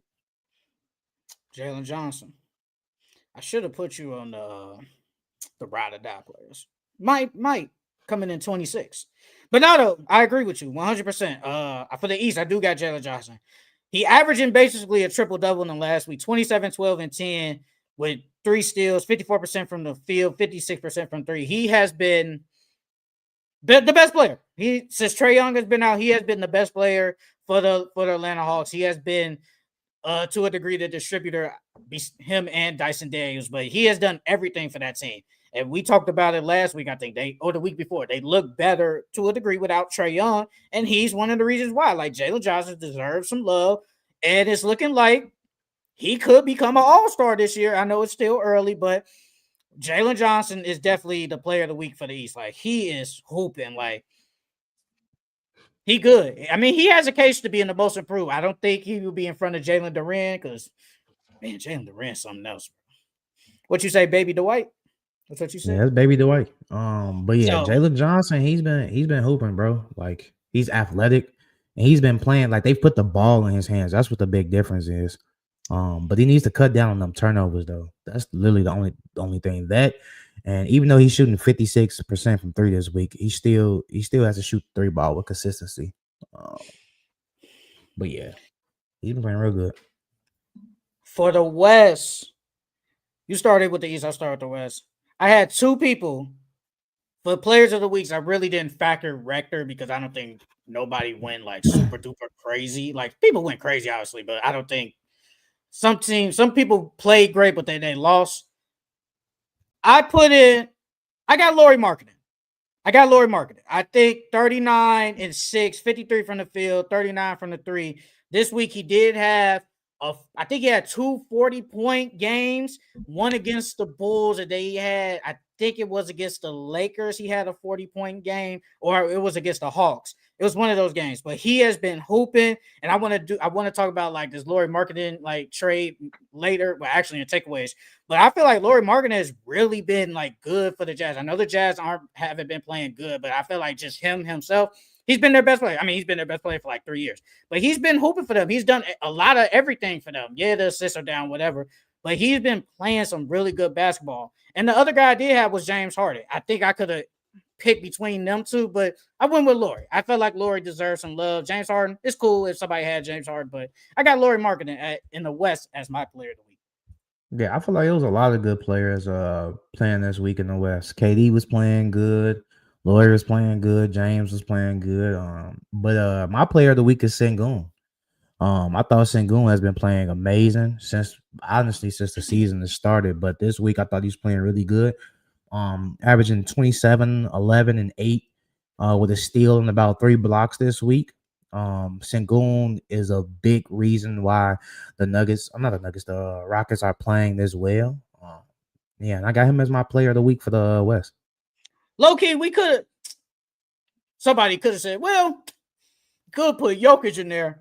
Yeah, we could, but it's like, first of all, I want to give somebody else some love and switch it up. Mm-hmm. And second of all, he probably should be player of the week. But it's like, every week, if we being honest. So I'm not gonna put Jokic in there damn near every week because the man's gonna go crazy. Somebody else deserves some love. Mm-hmm. Charles got Sengun, I got Lauri Markkanen. Probably 2 people nobody even thought of. So, but I did have James Harden. I thought James Harden deserved something. Like, it was either him or Lauri. And I thought of Shea, but I was like, no, Shea. You could put Shea in there every week. No. But I'm like, no. I feel like Lauri or James deserve some love. But Sengun, I really wasn't thinking of Sengun. I think that was a really good player of the week pick. But let's get into our NBA takeaways. What you got for this week? What's your observation? First off, it's not before I get into anything that happened in the NBA. My NBA takeaway this week is Pat Beverly. My boy went to jail. My boy, he choked up his sister and punched his sister in the eye, allegedly. So yeah, that's my takeaway. I can't believe Pat Bev out here beating people up, allegedly. His own family members, and he's getting sued. So he gotta go to court for that too. That's on him. That ain't got nothing to do with me. Hope the sister okay, but that ain't got nothing to do with me. Did you hear about what happened? Yeah, he saw that went into the house, the boyfriend was there, but then he didn't fight the boyfriend. He choked out his sister. You know, like allegedly, I hate he was having underage. It was underage sex because I don't think she's 18 and dude was 18 or something like that. I get that part, but in my head, it's like, bro, that's like how when a girl sees like their boyfriend cheating on them or something, the girl fights the girl instead of going after the guy. I'm not saying fight, but they don't go after the guy; they go after the girl. It's like he went after his sister, and I'm not saying fight the guy. I'm just saying, why did you have to, allegedly, why did you have to do that? You didn't need to do that. That's careless. That's reckless. That's terrible. That's some bitch shit. Like, that's real talk. There's no reason for you to do that. You did not, like, they said, I think she damn near thought she couldn't breathe for like 30 seconds, something like that. Yeah, he choked her out. And they said that the boyfriend is the one that called the police because he said, "Oh shit, he out here doing great." Like, he's the one that called the police, not you. Even though I don't think you need to call the police for them doing whatever anyway. But why going after the sister though? That's just my thing, you know. So I don't know. Don't care, Patrick Beverly. That's some crazy shit. Like, do better. But it ain't got nothing to do with me. But a takeaway that we got, we could talk about it. Your boy LeBron James returned on your fantasy team. LeBron James did return. He had 11 points. He had 12 assists against the Utah Jazz. And I'm thinking this was the best game he could have came back for. You know, Jazz ain't a good team. You at home. It's like, yeah, I come back at this game. And from what I saw, my takeaway, I wouldn't say this a hot take. This might be the first year LeBron doesn't average probably like 25 points. He probably averages probably close to 20, and that's it. This might be the first year we ever see LeBron do that. He looked like he was out there just for the love of the game, enjoying the ride, man. Hey, I got Luka and Austin Reeves. Let me pass the ball. And he sure got them involved with the 12 assists. But LeBron looked like LeBron. He wasn't like overly aggressive. I like that he still got his double-digit points record, though. I mean, double-digit points record. I like he still got that. But LeBron looked good. And if we can keep LeBron like this, fresh for the close to the playoffs, I think we good. But I know you got something to say about it. Yeah. I thought Bron's return, he was literally just taking it easy. Now, I don't agree where I think he's just gonna average 20. I don't know if he's gonna average 25, but I definitely think he's gonna average more than 20, probably around that 23 mark, if anything. But I thought he was just out there taking it easy. It's his first game back. He going against the Utah Jazz. I didn't think he wanted to do anything too crazy. But I could obviously tell that like LeBron, you know, he isn't the same LeBron as far as like it was a couple of times where Keontae George cut to the basket and LeBron came over for try to get a weak side block and he didn't get it at all. I feel like before the injury or even last year, LeBron would have got those blocks. But I just thought he was out there taking it easy. For the most part, he was just standing in the corner doing his thing. But I like the way the Lakers looked with him back on the floor. DeAndre Ayton played well. We can continue to get DeAndre Ayton. I think the Lakers would be really good, especially going into the postseason. But yeah, I thought LeBron played. I thought he played a good game. Yeah, 11 and 12. That's a good first game back, especially against the Utah Jazz. LeBron is not making an All NBA team this year, and that's perfectly fine. That's perfectly fine. Like LeBron, he's gonna be an All-Star. That's definitely gonna happen. But All NBA is it, bro. You ain't making. I'm surprised he played 29 minutes. I thought he would have played less than that. I thought JJ would have probably gave him around like 23, 25. He damn near played 30 minutes. I'm surprised. Yeah. Maybe 29. Yeah, for a 41-year-old, that is kind of a lot. Off that back injury? Well, sciatica. Off the sciatica injury. LeBron been practicing. He been ramping it up lately. I think he's like, I'm cool with 30. He'll probably be like, when his regular minutes, he'll probably be like 35 minutes. And like I said, you said 23. I mean, 2-point difference is whatever, but I mean, I get what you're saying because it's LeBron. It's like LeBron 23, but it's like he doesn't need to drop really 23 no more. I mean, he will like occasionally, but I don't think he needs to average 23 for us to be good. At least in the regular season. I don't think he needs to drop 23. Like we have Austin Reeves who has proven I can be a legit number 2, and we have Luka different. So. But yeah, LeBron, you're not making an All-NBA team this year because you're definitely going to rest. I think he can only miss like 4 games for the rest of the season. He's definitely going to miss 4 games. He's definitely going to miss 4 games. So because they have some back-to-backs coming up in January. He going to miss them. And then there's going to be some games JJ Redick just chooses just to rest him. Like you're 41. And then at that time, he'll be 42. Like you're old. So, dang, man, LeBron ain't making an All-NBA team, man. It's going to be something different this year. Yeah, man. But what you got? Another takeaway I got. Bronny James had his first start of the season against the Milwaukee Bucks. He only played 9 minutes, and he had 0 points, had 1 rebound, 1 assist, 1 steal, and shot 0 from 2 from 3. And I take everything I said back about Bronny to start the season. I thought that man was gonna get some more tick. But man, he still is scared to shoot the ball. I really feel like it's because he's scared to shoot the ball. He's still nervous out there. Like JJ even had to tell him, Bronny, shoot the ball. Your coach should not have to tell you to shoot the ball, dog. It was multiple times where he was wide open to 3, had a chance at the shot, and he didn't take it.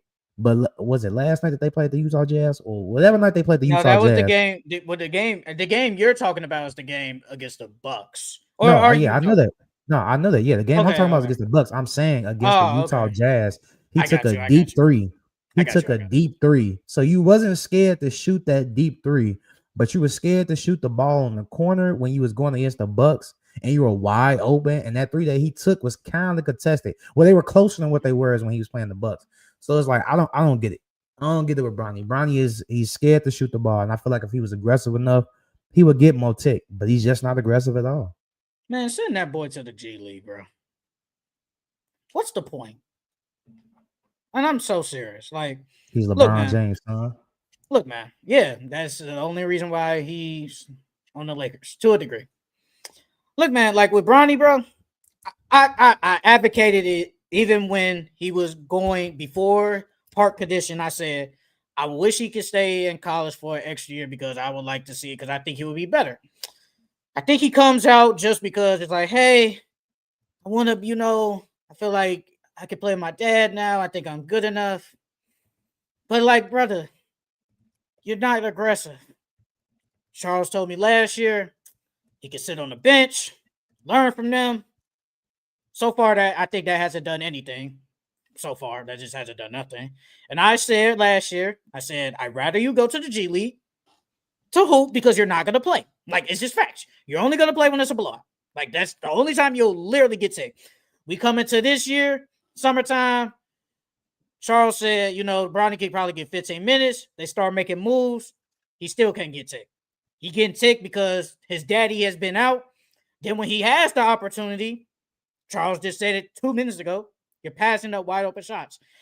At this point, I don't know what to do with the dude, bro. And it's not like I can say, oh, you're a bust. People just going to say you're just not good. Like, they just say you're not good.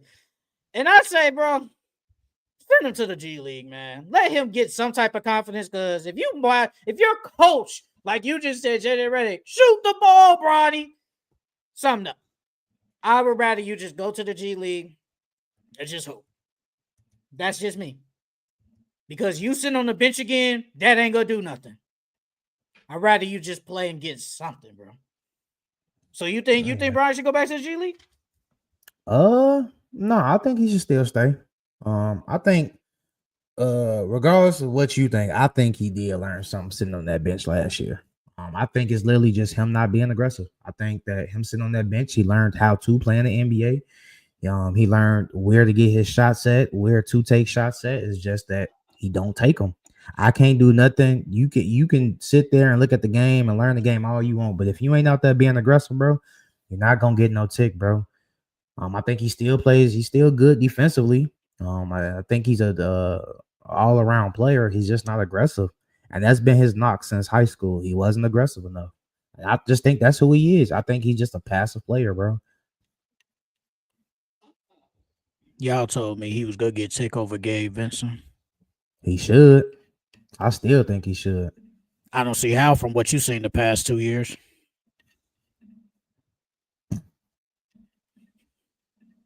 Come on, bro. Be serious. Bronny, we love you. We want you to succeed. But just go to the G League, bro. You sitting on the bench ain't doing nothing for us. And now that your dad back, you'll probably never set the court ever again unless they blowing the team out. A takeaway I got. Clippers suck. Not a good team. It's basically just James Harden, and that's it. James Harden is having a really good year. Bradley Beal is gone. Kawhi Leonard is hurt again. Derrick Jones Jr., who was a decent player for them, is out for 6 weeks, I think, with a knee injury. Chris Dunn hasn't been good. Chris Paul has been washed. Man, Chris Paul, oh my God, bro. He's been bad. I'm not going to cap. He's been bad. Hey, Francisco, what you think of Chris Paul this year? What you think of him? He's been bad. They're just not the same team. Ty Lue usually has his guys ready and stuff. This is probably one of the worst years I've seen. His at least early coaching job I've seen Ty Lue. This is probably the worst I've ever seen. It looks really bad for the Clippers right now. They had that game against the 76ers and they lost that game. Mm-hmm. They had that game and they're at the bottom now. Could they come back up? Yeah, they're gonna be better than the Jazz. That's just facts. But I mean, right now, are they a championship caliber team? No, they're just not a championship caliber team, and it sucks because again, like I said last week, they gotta be good because we can't let OKC have another top 10 pick. So yeah. The Clippers got to play better, bro. They got to do better. It's still early in the season. Then they've been without Kawhi. But I think they're going to turn it around. I don't think they probably, depending on how they do the rest of the season, they can probably still get to that 6th seed, depending on, how they play and everything else that unfolds as the season goes on. But I still think they can at least make the play-in and still try to make the playoffs, though. It's still early in the season. So only 14, 15 games into the season. Then if they're bad again with the 20-some game mark, then we're going to say, well, it's only 20-some games. Then in the 40-some games, then we're going to say it's only 40-some games. By halfway, we'll know. By halfway, we'll know. And the West is stacked. We talk about it a lot. The West is stacked. So teams aren't losing. We look at the Rockets. We look at the Thunder. Obviously, the Nuggets. The Spurs, even though Wemby out. We'll talk about the injuries later. But Wemby, I mean the Spurs, they're a good team. It's a lot of the Lakers, obviously. It's a lot of good teams. So it's gonna be a battle if they can get the 6th seed. It's gonna be a straight battle, especially when they're down below. It's gonna be a battle for them. No takeaway. I got PG's return against the Clippers. He had 9 points, 7 rebounds, 3 assists. He hit 1 3 and had about 2 blocks. He didn't really play that good. He came out there shock chucking. He thought he was playoff P and he was boo-boo. But yeah, Paul George has returned to the Clippers. I thought they were gonna win that game. They actually did win that game. They won by 2. They won by 2. They won by 2. Him playing butt. But he looked rusty. Embiid's still out. I want to see what this team looks like when everyone's healthy, because all their role players are playing good. Drummond's playing good. You got VJ. He fell off. Not really fell off, but he's not playing as good as he did when he first started the season. But you still got Maxey playing good. Justin Edwards is giving them some good minutes. Jared McCain's back. Quentin Grimes is playing good. He hasn't done anything. I mean, he just got back off injury, dog. But he's back. I mean, he's back though. Brother, he been back for a minute and just scored his first points of the year. No, he was in the G League playing. What are you talking about? He got recalled. But he was back. But bro, he's been back for like at least 2 weeks though. And he just scored. Like, he hasn't done anything. Like, up to this point, like, since he's been back. Is he a good player? Yes or no? I think he's decent. Okay, then they still have a good player on their bench, dog. So they have good bench players. So I want to see what this team. So what you arguing with me for? What you trying to argue with me for? I just said he hasn't done anything since he's been back from injury. I said. Did I say he did?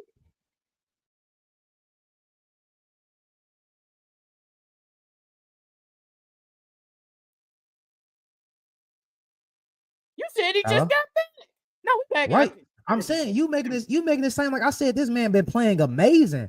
All I said was they got some good bench players. They got Jared McCain. That's all I said. You making it seem like I'm saying this man is out here dropping triple dubs and quadruple doubles. No one said that. I just said, I know all I said was he just hasn't done nothing today. You said he just got back. And I said, since he's been back, he hasn't done nothing today. You said, well, he just came off injury. And I was like, he's been back for a minute and he just scored his first points of the year on Tuesday. He's been back for, that's all I said.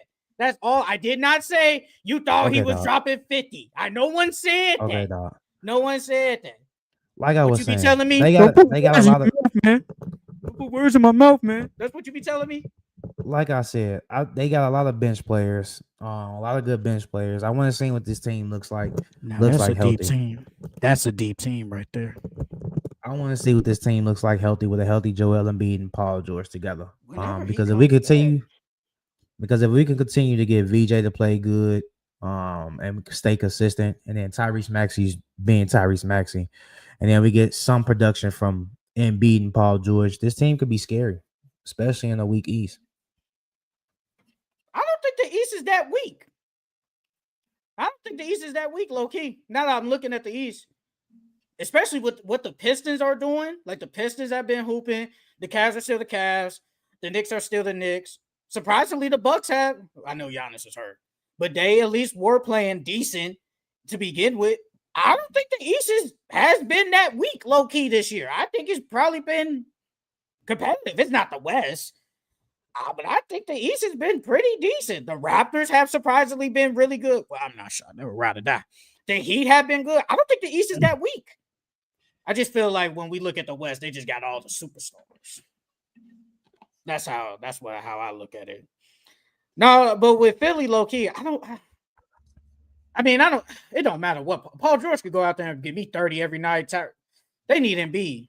And at this point, who knows when he coming back? And he got the knee soreness and stuff. I mean, they said they no structural damage, but he still just hasn't played. They say he's been practicing though, but he just hasn't played. So it's like, when y'all gonna let the band play? Like, we, at some point, like you said, we do got to see how this team is healthy. Like, once he comes back, the whole team will be healthy. Well, low-key, Kelly Oubre is out too. Yeah, and he's been a key part to their success, at least early in the year. So he's gonna be out, but we do need to be. We need to see the big three. We got to see how they gonna play. How are they gonna because at this point, Maxey's the number one. Like, that's just facts. Like, at least for now, Maxey's number one. And he's probably gonna be the number one option all year. Number two, pick your poison. It could be VJ, it could be MB, it could be Paul. I don't know. But right now, it's Maxey. This is Maxey's team right now. Like, he's the clear number one option.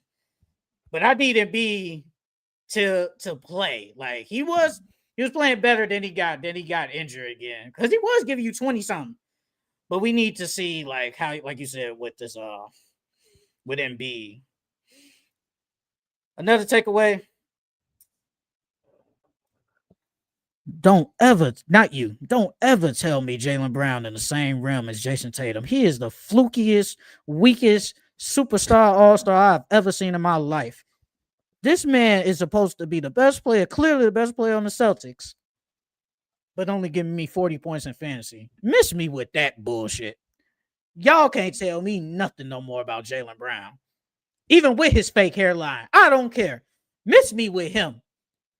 That's my takeaway. I ain't gonna say you ass. You ain't him. What takeaway do I got? Another takeaway I got, Derek White. He's been playing good recently, but Derek White has not been what we thought he was gonna be. We thought coming into the season, Derek White was gonna be explode. He's actually averaging less than what he averaged last year. I don't know if that's due to teams preparing for him being the second option or what. But yeah, Derek White has not been that good for the Boston Celtics. Yeah, I did do my why I'm blanking on the word. I can't think of the word. I did say I was like, he could be an all-star.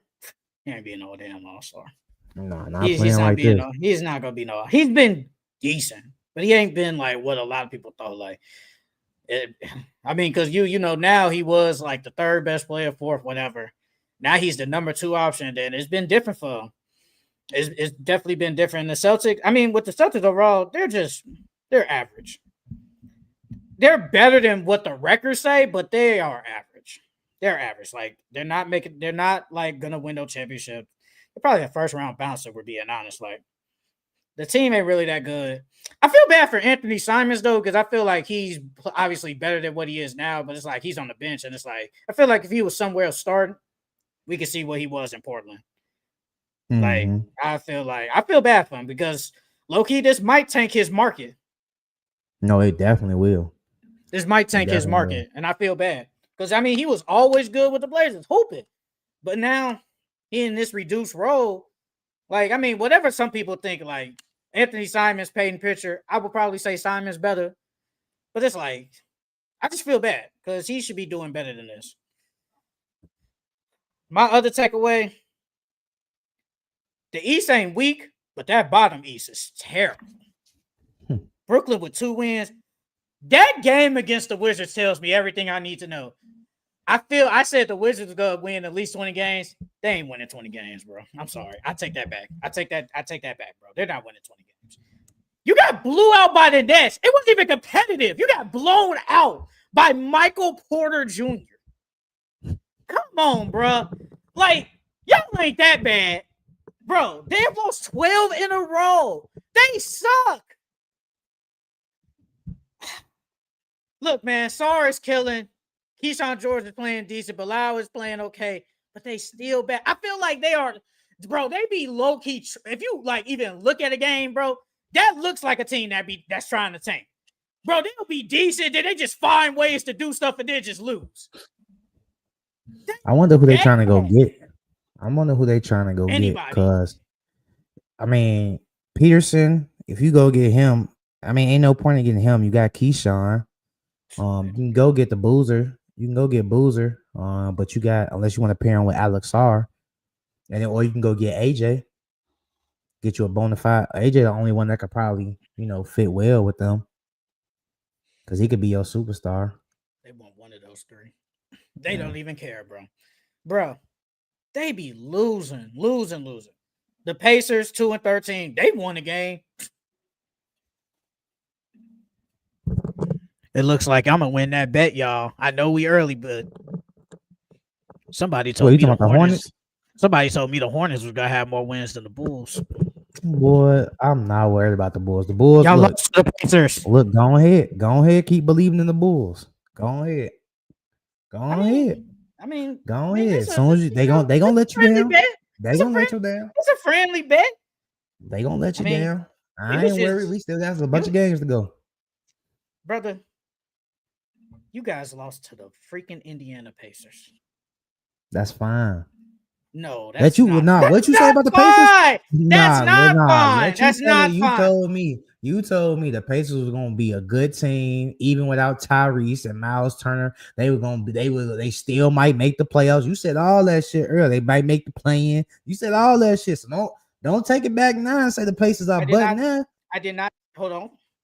First of all, I said the team isn't that bad. And second of all, I didn't know the whole team was going to be hurt. I didn't know that. If you would have told me Ben Mathurin, who you think better than Nembhard? He is. He just came back.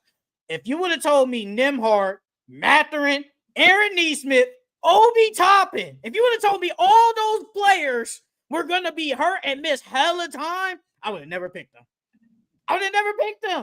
The healthiest player has been Pascal. Obviously the best player. Hold on. Like the guy that you said that wasn't better than Nembhard is averaging 27 points. That ain't better than Nembhard? Am I tripping?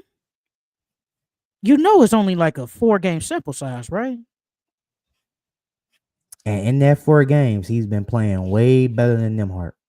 It's a small sample size. It's only 4 games. Okay. I don't want to get back to that argument when I asked why he didn't guard Jalen Brunson then. I'm not going to get into that. We know why. But according to you, Rick Carlisle just don't like him. That's what you told me. I don't think he does. And when they played the Thunder, guess who was guarding Shea? Andrew Nembhard. No, this season when they played the Thunder. Oh, you talking about this year? You're talking about this year. Yes, when Ben Mathurin was guarding Shea, damn near the whole game. You do know Andrew Nembhard went out with an injury that game, right? You do know that with a shoulder injury. And before he went out, he was still guarding Shea. You do know if they would have played the whole game, Andrew Nembhard would have been guarding that man. So why didn't he start off guarding him? According to you, I'm going to use you. I don't know. I mean, you like to use the I don't know. You like to use the I don't know. All right. If he's the so-called better defender, if he's the better defender, he should have been starting off. He should have been guarding him starting the game. That man don't go. We don't need him to score anyways. Ben Mathurin's the scorer. So why is our scorer guarding their best player? Am I tripping? Is Andrew Nembhard not the facilitator and he still got to score some buckets too? He got to do a lot for that team. We just need Mathurin to score. That's all we need you to do, brother. Again, if all we need Ben Mathurin to do is score, why is he guarding? And then when I asked you what makes him better, you basically just said score. You said he was a better defender. Yes, I agree. I agree with that. I think he's a better defender than Nembhard too. And again, then when I asked why wasn't he been guarding the best defender in the playoffs, you said your reason was Rick Carlisle just didn't like him. He didn't. Ben Mathurin barely played. That man Nembhard had Jalen Brunson in clamps. He did. Like, that's just facts. Yo guys sold us in game 5 of the playoffs. Now, was that game 5? No, that was game 4. He sold us. He sold us in game 4. Turning the ball over, missing free throws. Let me get some jitters. Don't do that. What'd you say? My favorite thing? I don't know. Okay. I'm petty. I don't know what my guy got a contract extension. That tells me all I need to know. That's fine. That don't mean he's still better. That tells me all I need to know. We trust this guy. Better than him. We trust this guy. That's all. I'm petty. I'm nasty. I don't want to do that because I feel like everybody deserves a contract extension. But since Charles want to play this game, my guy got a contract extension, and your guy's fighting for a contract. Yeah, I'm petty. Your guy, and now he gotta go and restricted free agency, worrying about is somebody gonna pay him. Why my guy? I hope he get the bread. I hope he get the bread. He will. I hope so. My guy just secure for the rest of his life. Your guy can't even shoot 40% from the field this season. He barely shooting 30% from 3. This season's a wash. Who cares about this season? Oh, now who cares? Okay. Who cares about this season? I love how you move the goalposts. You're the last person that moved the goalposts. You're the last person. Wait a minute. Why should I care when there are 2 and 15? What do I need to care about anymore? They're 2-15. That's your Why should team, I dog. care? You should always care. They're not ride or die. Actually, I just like Tyrese. Why should I care that they are 2-15? If they were at least decent, it would be good. I just wish that Andrew Nembhard, Ben Mather, and Neesmith, and Obi Toppin didn't get hurt. Then I think they would be better. That team that was healthy when it was Ben Mather and all them, they took the Thunder to 2. They took the Thunder to double overtime. They did. Then everybody started getting hurt. Now they're ass. I can't control when you get hurt like that. Like, they have too many injuries. Too many, bruh. I can't control that. So, I mean, they're going to get a top pick, low key. They're going to get a top pick. Another takeaway I got, it was some drama with the NBA coaches this week. Chris Finch was on Zach Lowe's podcast talking shit about JJ. He said, what did he say? He said, damn, what did he say specifically? He said something about the podcast. Yeah, he's like, if you on a podcast that it'll qualify you to coach for the Lakers. I said, oh, you taking jabs at JJ? So I can't wait to see the Lakers versus the Timberwolves this season. I can't wait. I've already seen it. We seen it twice, and we but we ain't see with Bron. We ain't see it with Bron. We don't need LeBron. What we need LeBron for when we already beat y'all with literally Luka and Reeves and just Reeves? We don't need LeBron. And then he just made this comment. Well, he didn't just make the comment. He made the comment like on I think the 13th or the 14th or something like that. So I can't wait to see what that next game look like. Look, honestly, I don't even know when the next time they play. We don't need LeBron. I saw Austin Reeves drop damn near 40 plus, and we won the game off a game winner. I saw Luka torch the Timberwolves. I ain't worried about them. They are looking good though. They are looking good. We didn't talk about it really because it was the game before. Steph Curry dropped the 49 points against the Spurs. He was on a mission that game. And then Wemby had the nasty dunk on Draymond that didn't count. Yeah. That was a nasty dunk. Hey, that exchange was so funny. Wemby looking down to him, all you see is Draymond looking up, talking about you trash. He trash, but he just dunked the shit out of you, boy. It's crazy because they was talking so much smack because I think I looked at Draymond's podcast and Draymond was like they was going back and forth. And then they was fighting for position. And then he said, next thing you know, he took one step and he saw the ball in the air. He tried to jump. He got dunked on. I said, boy, you know not to jump on Wemby. That boy is 7'5". Why are you jumping with somebody that's 7'5"? And you're not even 6'8". I think he's like 6'6". Bro, he's 6'6". He is like 6'6". He is like 6'6". He's 6'6". That man damn got a whole foot over him. Speaking of the Spurs, but Steph Curry, he went, man, that 2-game stretch, he had like 100 points combined, like in that 2 games. Like he went crazy. And like those were 2 good wins, but like it's not really it's not gonna be a topic, but like, should we be worried about the Spurs with Wemby out for a couple of weeks and Stephon Castle out for a couple of weeks? Should we be worried about them? Like at least during this stretch? Because I think with like when Wemby was out, I was like, okay, you still got at least Stephon, and then Stephon can have a bigger role with him and Fox. But now that Stephon's out too, it's out of like, I still think they're okay. I don't fear them though. At least during this stretch, I don't fear them as much. Like it's basically De'Aaron Fox. Now Devin Vassell has a bigger role. Keldon Johnson's gonna have a bigger role. Like you're gonna need some of them other guys to step it up. So yeah, should we be worried about them losing basically like their 2 best players? I wouldn't for this stretch. I wouldn't be worried. Because like you said, they still have a deep team as well. You still got Jeremy Shohan, and then Chris. Was it Carter Bryant or Chris Bryant? I think Carter, right? Yeah, Carter Bryant. He could play some more minutes. So I wouldn't be necessarily worried. I don't think they're gonna have like a positive record this upcoming week because they got some tough games coming up. Because they got the Suns, they got the Blazers, they got the Nuggets. Who else they got? They got the Hawks. They play the Hawks today.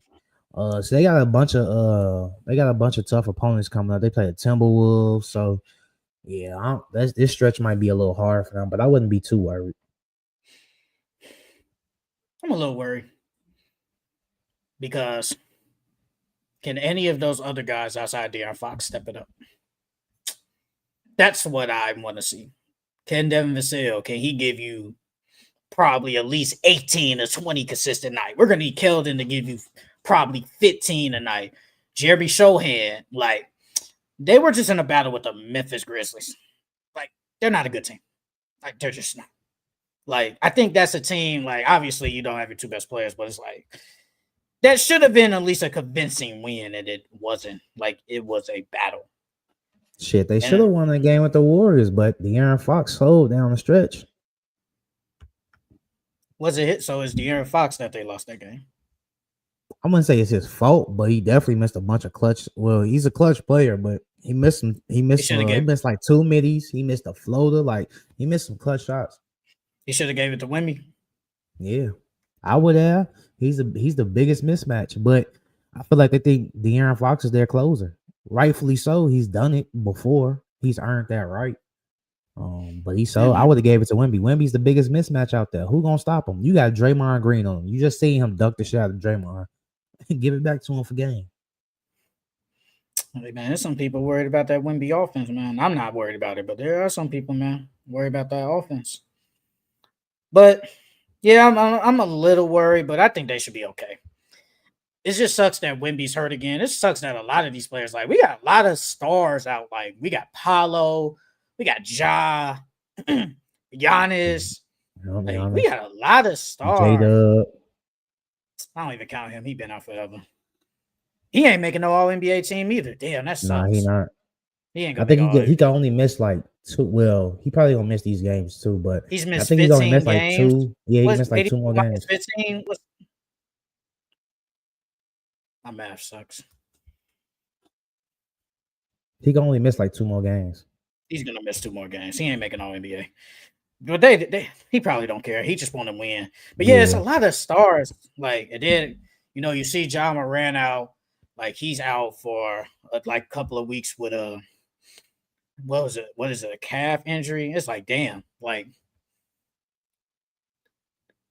real quick, probably do a couple of more takeaways. Then we'll get into like the Pelicans, Willie Green stuff. If my Twitter loads up, because I'm gonna go to my likes so I can go look at this. Why are you doing that? Another takeaway I got: Steph Curry left Under Armour. That I am so surprised about. I thought Steph Curry was gonna be one of those lifers with that shoe company, but I hear now Steph is gonna launch his own shoe company. I think that's a big thing, especially because it shows other players that you don't need these big shoe companies to launch your own shoe. He's basically doing what Lonzo and them did, but he actually has the star power to do that. So I thought that was pretty dope. He has a good shoe. I thought that was pretty dope, and I feel like he signed. I forgot that girl. I think she goes to UConn. I forgot her name, but he signed her under there. So he already has one athlete, under his brand. So I wonder what he's gonna do with it. I wonder what other NBA players might sign to it. But I thought that was really dope. Good for you, Steph. Good for you. Okay, so a couple of things. According to NBA Central, D'Angelo Russell has reportedly rubbed several teammates the wrong way with his approach in practice and lackadaisical effort on defense. And then I don't know if you saw, now they're thinking about flipping him too. Rightfully so. He hasn't been good. I don't think they've been using him wrong. He doesn't really get a lot of playing time. I think it's rightfully so that they flip him. But where he can go, I don't know. Who knows?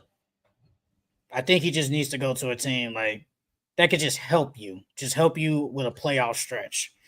Whatever team that is, I don't know, but get him out of there. We talked about it last week, man. Just blow that whole team up. Just blow that whole team up. Another thing, Jonathan Kuminga reportedly feels like the Warriors are making him a scapegoat again after benching him during their cold streak, per Anthony Slater. The Warriors lost 5 of their next 7. Kuminga's turnover spike and performance dip, searching for rotation answers. Kerr demoted Kuminga back to the bench role, reopening old wounds. He feels like the scapegoat again, one team source said. What's your take on that? I feel like it's true. Like, even when Jimmy and Draymond came out in that post game, I feel like they was calling Kuminga out. And my thing is, I don't get it. You guys, what's the whole point of?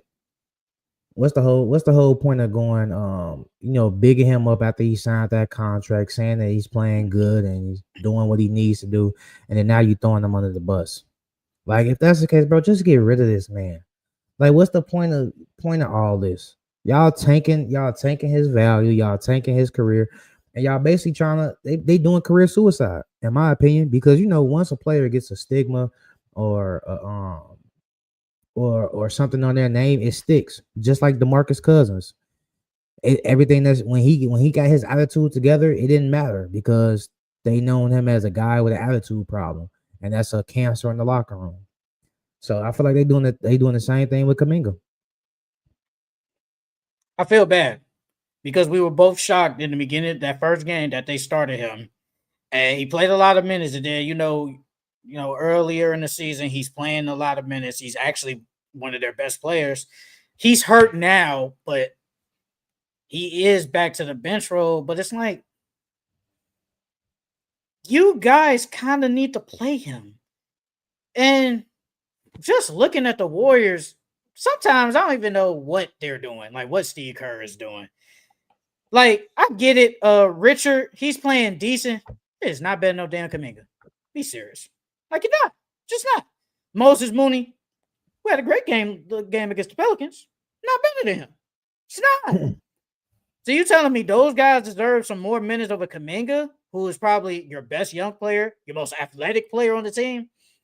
It's messed up in that they're using him as a scapegoat again. He's better than y'all just doing him so bogus, bro. And at this point, it's just a wait and see game because what is it? I think it's either December 15th or January 15th. That's when they can potentially trade him. I think just they get will. rid of him. Yeah, I think so, well, bro. Unless they go on like a super duper run, then it's like, man, we kind of do need him. But I'm scared that if y'all do that, y'all just not gonna play him no more. Like, y'all didn't even play it, bro. It took Steph Curry missed time, Jimmy Butler missed some time, and you still weren't playing that man in that playoffs.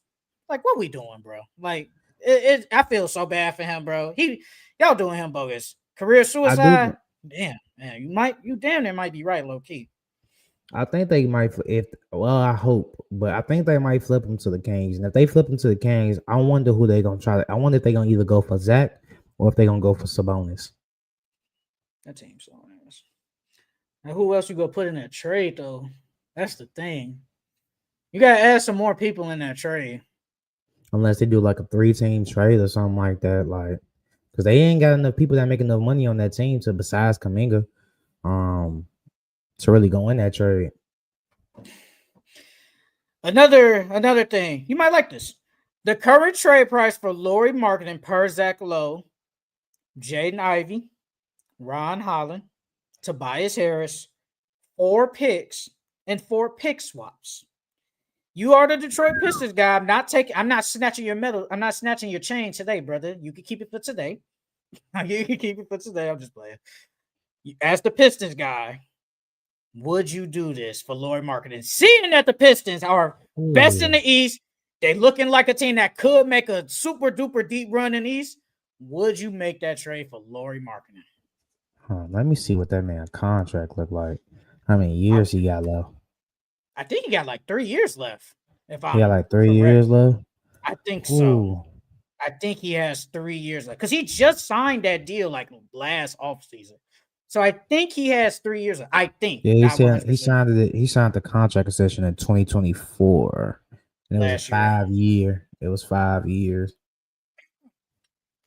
So, now the Jaden Ivey, Ron Holland, and Tobias, yeah, I'm good with that. It's them four picks. Ugh. And then your depth on that team is not gonna be as deep anymore because that's a big reason why they've been winning. They got a bunch of depth. And I like Ron Holland, but if we got a chance at Lauri Markkanen, I say do it. I'm not gonna lie to you because Cade, Jalen Durant, and Lauri, I like that. I like that a lot. I would want to, and then you got a soar. Who would start at the 2? Probably what Duncan still? Duncan. Yeah. I mean, defensively you will go down, but offensively you're definitely getting better because Cade needs somebody next to him for sure. He definitely needs somebody next to him, and I don't want to give up a soar because I think a soar still has a bright future. I wouldn't need them. But yeah, I like it. I would like that for them. Pairing Laurie and Jalen Duran, that'd be a nice front court. And then you got Cade. Yeah, I like that. I like that big three. I like it. Is it championship? I don't know, but That's I an like it. ECF team. I would like I said last week.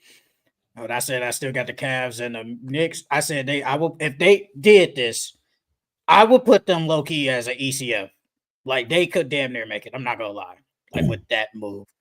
This is my thing when I look at it, right? You say the picks. If we gonna be good, them picks ain't gonna mean nothing anyway. So that don't matter to me.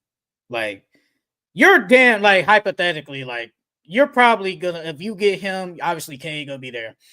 You're probably gonna at least be like a top 4 team, at least in the East. What's that, mid-20, like a 20th pick? I mean, of course you could find somebody in the 20s or the first round. Of course you can. But it's like, how likely is that? It's very unlikely that you find like a Jokic or something. I would do it. I would do it because when I look at the trade, Jaden Ivey don't play anyway. So he just in there, 28. He's just in there. Ron Holland, I get that part. But I mean, when I look at it like this, like you say the depth, bringing Isaiah Stewart, Karis LeVert, Dennis Jenkins has come onto the scene and has played good. He has played really good. And then what the Pistons, they still got they do got Marcus Sasser. He's okay. He's okay when he gets tick. You still got him. And then you basically just doing, when I look at it, you basically just turning Tobias for Laurie straight up. That's how I look at it. I'll do it. If I think I'm champion, if I think I can win a championship, I'll do it. That's all I say. If you think like maybe not this year or something, that's fine. But if you think that's a championship move, I say go for it. I say go for it. Yeah, I like Laurie and Cade together. Because now he has a first off, Lloyd Markin can shoot the heck out the ball. And now he's 7 foot. Imagine that pick and roll. I'll do it. Okay. Probably last thing. I don't know if you got any takeaways. Did you saw what Gilbert Arenas said? When he was warning the Pistons fans? He said, if you are a Pistons fan, you should be worried. Nike has its own agenda. Yeah. And I am pretty sure K staying in Detroit isn't a part of their agenda. What you think of that? Nah, I don't agree with that. I mean, granted, you know, Gil was with Adidas, so he knows what these shoe companies, what they do behind closed doors. But I think Cade's happy in Detroit. I think, you know, then on top of that, that's his team. So, and it's like, if Nike doesn't want him there, what other team will he go to and it'll be his team? If Nike wants him in the big market, what big market would he go to? Only other big market I can think of him going to later on in his career, the Clippers. But K's one of them guys that wants to win. And if the Clippers don't have a team out in or can put the team around him, I don't see him going to the Clippers. I see him staying in Detroit. That's his team. And by that time, he would have built his legacy in Detroit already. I don't see him moving nowhere. Yeah, I don't see it either. I'm surprised. Did you see that interview with him and KD? Nah, I didn't watch. I didn't watch the whole. You saw it, but you saw it though, right? Like you heard about it? Yeah. Okay. Yeah. I only saw a snippet. I just saw something when he said like he didn't want to go to Cleveland or something like that. He didn't want to go to Cleveland. But that's the only thing I saw. The clip I saw was about him talking about how he was mature at his age so far. Like bro was saying that when he transferred to Montverde, he had like 3 people die within a span of like 2 to 3 weeks when he first transferred there. And then after that, like a week or 2 later, his girlfriend said she was pregnant. So the man had a baby at 17 years old. So it was like, I can see why he's so mature and why his game matured and why he's so great, because you got a kid at 17 and then you got 3 deaths in your family. You locked in on basketball. So yeah, that's the most I've seen of it, but I still got to watch the whole thing. I think it's like 30 minutes though, I think. Yeah. I think. Yeah, it's not like a super long interview, but it's like 30 minutes. Last thing, NBA.com updated their rookie ladder. Cock and Nipple is 1. Cedric Powell. Cedric Coward is 2. Cooper Flag is 3. Ryan Burner is 4. VJ at 5. Jeremiah Fears is 6. Derek Queen at 7. Ace Bailey at 8. Trey Johnson at 9. And Kyler Murray Boyles at 10. Like Yeah, it, Conklin dislike it. Nah, I think it's fair. I mean, the VJ one, they probably put him down because he hasn't been playing like he's been playing to start the season. But VJ, I'll probably put at like 4. Because what is that, 6 or 5? No, yeah, 5. Ryan Cogburger. Yeah, I will put him over Ryan. Ryan. But other than that, yeah, I'm not mad at it. Derek Queen probably should be in the top 5. Derek Queen been hooping. I give him his credit. 6 or 5. 6 or 5, yeah. Derek Queen been hooping. He been playing good. Last takeaway I got, they talked about Kyrie Irving returning early. He's been progressing and he's ahead of schedule. Now Willie return, I do not know, and that's only because the Dallas Mavericks are not winning games right now. The Dallas Mavericks are literally 4-12. And AD's supposed to be back, or supposed to be reevaluated, I think, this weekend. So I feel like if AD comes back and they go on a win streak, I can see Kyrie coming back early. I could definitely see him coming back early. But AD got to stay healthy. Will Kyrie return in a Mavericks jersey though? That's the question. I wonder what the odds is on that. I don't know. We've been talking about them blowing it up. But yeah, that's it for our takeaways. Very long takeaway. Let's talk about what's funny? I'm petty as hell for this. Willie Green survived before Chauncey Billups, low key. I'm just saying. Technically, Chauncey Billups still has his job. Technically, he still has his job. He's just on leave right now. And we know why. We ain't gonna speak on it though. But my boy survived before Chauncey Billups. And if y'all want to go look at that video, go look at it. Go look it up. It was last year. But Willie Green gets fired from the New Orleans Pelicans. They've been super bad this year. Zion been in and out of the lineup. Trey Murphy's been decent. Herb Jones hasn't really been that good. Jordan Poole has been hurt. Derek Queen has taken the next step. Jeremiah Fears has been good, but they fired Willie Green. The Pelicans are one of the worst teams in the Western Conference. So, what's your take on Willie Green getting fired, and what do you think is next for the New Orleans Pelicans? They're 2-13, by the way. It's about damn time. I've been calling for Willie Green to be fired for about a year and a half, almost 2 years now. I thought he should have been let go. I thought that he didn't do a good job of, putting his team in positions to win. Granted, Zion has been hurt most of his tenure there. But I didn't really thought he fit the New Orleans Pelicans. But I feel like the next thing for the New Orleans Pelicans, obviously find a coach, but find a coach that can establish a culture there. I feel like Willie Green didn't establish a culture there with the Pelicans. Just how JB Bickerstaff went to the Pistons and established a culture there. I think they need a coach like that. So coaches I was thinking of Tibbs, but Tibbs wouldn't work there because he's gonna try to play Zion 40 minutes. But Tibbs, Mike Malone would be a good one. Taylor Jenkins, Chris Quinn from the Miami Heat, Sam Cassell. Those are coaches that I think will fit that organization well. And then I think they need some more shooting.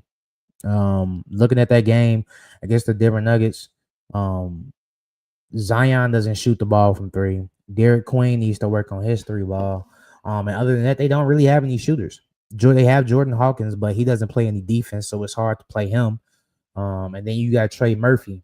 And then the rest, who's your other shooter? Jeremiah Fears isn't shooting the ball well right now. Herb Jones isn't really shooting the ball well. Jose Alvaron is not a shooter, so it's like I need some more shooters. So you need to go get shooters and go get a coach that can establish a culture there in New Orleans. Oh man, they said they was looking at Darvin Ham. They said they was looking at Kevin Ollie, obviously UConn. He used to coach at UConn. No. And James Borrego probably has a chance to probably be the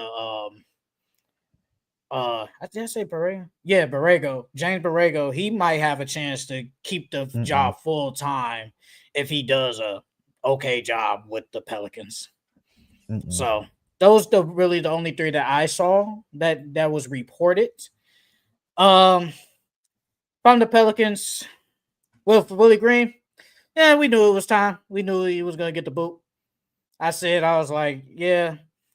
I knew he was. I felt like he shouldn't have got fired like in the off season. You kept saying he was gonna get fired in off season.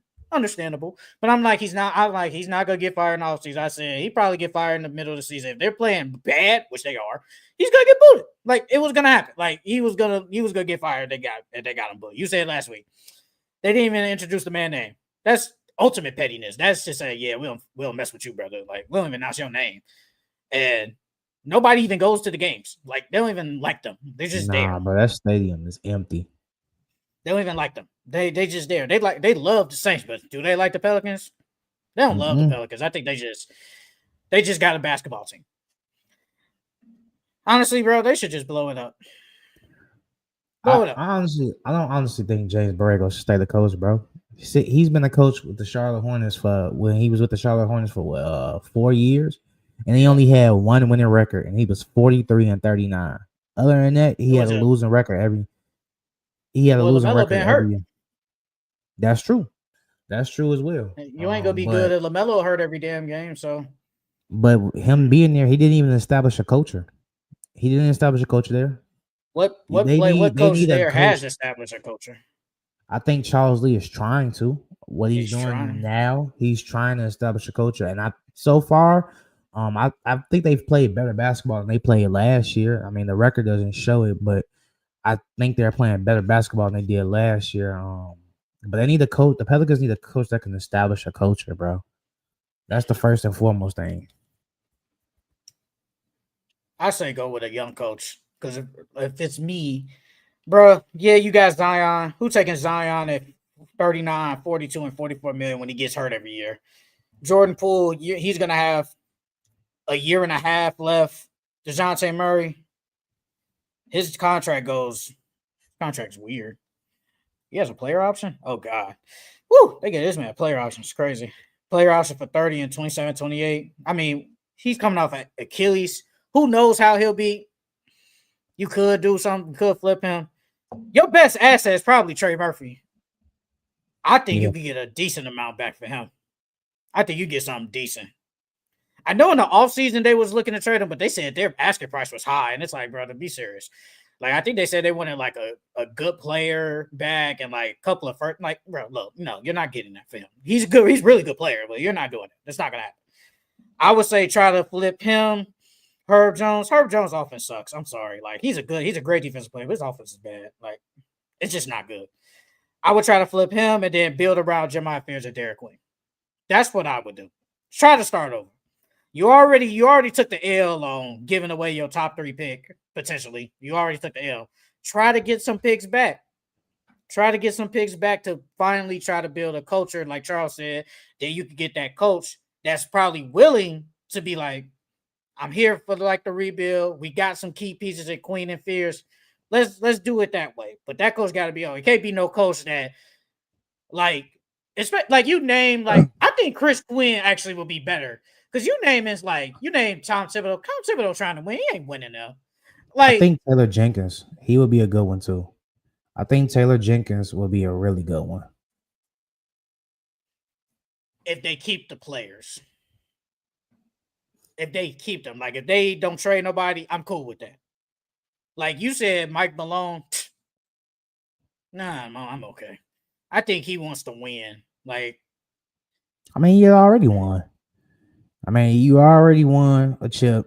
You come back in the league, you get 4-5 years guaranteed, more money in your pocket, and who knows? He already got that now. I'd rather stay at home and chill than go to a weak team and then make my record look bad. Now nobody really wants me after you fire me after 2 years. I'd rather just stay unemployed. I think Mike Malone will turn that program around, honestly. I just think he would rather go to a winning team, a team that's at least somewhat ready to win. Like, hypothetically, let's just say the Knicks or something. Like, if it was like, I would rather go there, at least, obviously, the Knicks are better. But, like, I would rather go there or something. I wouldn't want a team that's at least established to win. Like, I would rock with Chris Quinn. At least I say with Chris Quinn, he has security. At least, like we know the team bad. Because if Mike Malone, you say he could, but if Mike Malone's there, then it's like you ask just like this. It's like you're supposed to change this program. You're supposed to change the team around, but you still suck. Why we hire you? You ain't done nothing. So I would rather go with at least a young coach or a new coach, like at least with Charles Lee. Like Charles Lee has leeway. At least he has some leeway with the Hornets. Like they're bad, but it's like you said, building a culture and stuff. I mean, if they're bad again this year, I think he's good. But if next year they're bad again, he probably get the boot. He gonna get the boot. If they bad again next year, he gone. I need a coach that has some leeway. And if I would rather go with like Chris Quinn or something. Give me somebody new. Stop with these not you. Just stop with these recycled coaches. We got to stop doing that. Stop it. Like, it's okay to get some new blood in there. Like, we do not have to recycle the same coach every year. We don't have to do that. We saw Mike Malone one championship, then we saw with the Suns, they were butt. Like, we don't need to be recycling these coaches. Not Darvin Ham, though. Yeah, Darvin Ham is a no-no. He's a no-no. You know what? I'm going to say it now. I wouldn't be shocked if they hired that man. What's today? November 20th? I wouldn't be shocked if they hired that man as their coach. Wouldn't be shocked. I wouldn't, because that's something the Pelicans would do. Because he could think he could turn Zion around. No, you not, brother. Zion still hurt. Zion can't, bro. At this point, it don't matter. That man could be super fat or skinny. He's just gonna get hurt regardless at this point.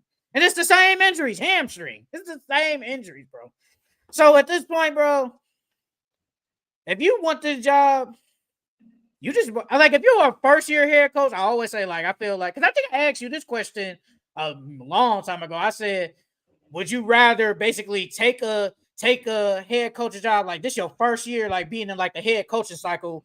Would you take this job knowing the team's bad, or would you probably stay with the old team that's still good? Like at least say if you was on the Knicks, you know the Knicks good, they always gonna be good. You're the lead assistant, so you know it's cool. Or would you rather go to the Pelicans? They're gonna be bad. Then it's like if you can't change the route, now you're screwed. I mean, I feel like it depends. Like if I won a championship already, of course I want to go to a winning team. But I feel like I don't know. I feel like I would want to go to a young team and try to build that team up. I feel like you get more. It's a bigger reward if you go to a team or a program, change it around and win. Like what Mike Malone did. When Mike Malone first went to Denver, they were not that good, and then he turned them around and won a championship. So I feel like that's more rewarding than going to a team that's already established and winning the chip versus building the program up. I say blow it up. What Mike Jackson did. If Mark Jackson would have stayed, that would have been more rewarding. Yeah, Mark Jackson. I don't know what that man doing, but yeah, I would just blow this up, bro. Just trade off some of these people. Trade Herb Jones. Trade Trey Murphy. Zion. I don't know what his trade value is. I just trade him. That's what I do, bro. Like, there's no point, bro. We ain't going nowhere. Just relocate, like they say. Relocate. That's what they saying. Relocate. If you got nothing else, let's get into our what stock are we putting into these NBA players? I'm excited for this. I want to see what you got. I got some names on here. I think some people probably wouldn't name. But if who you got for the first one?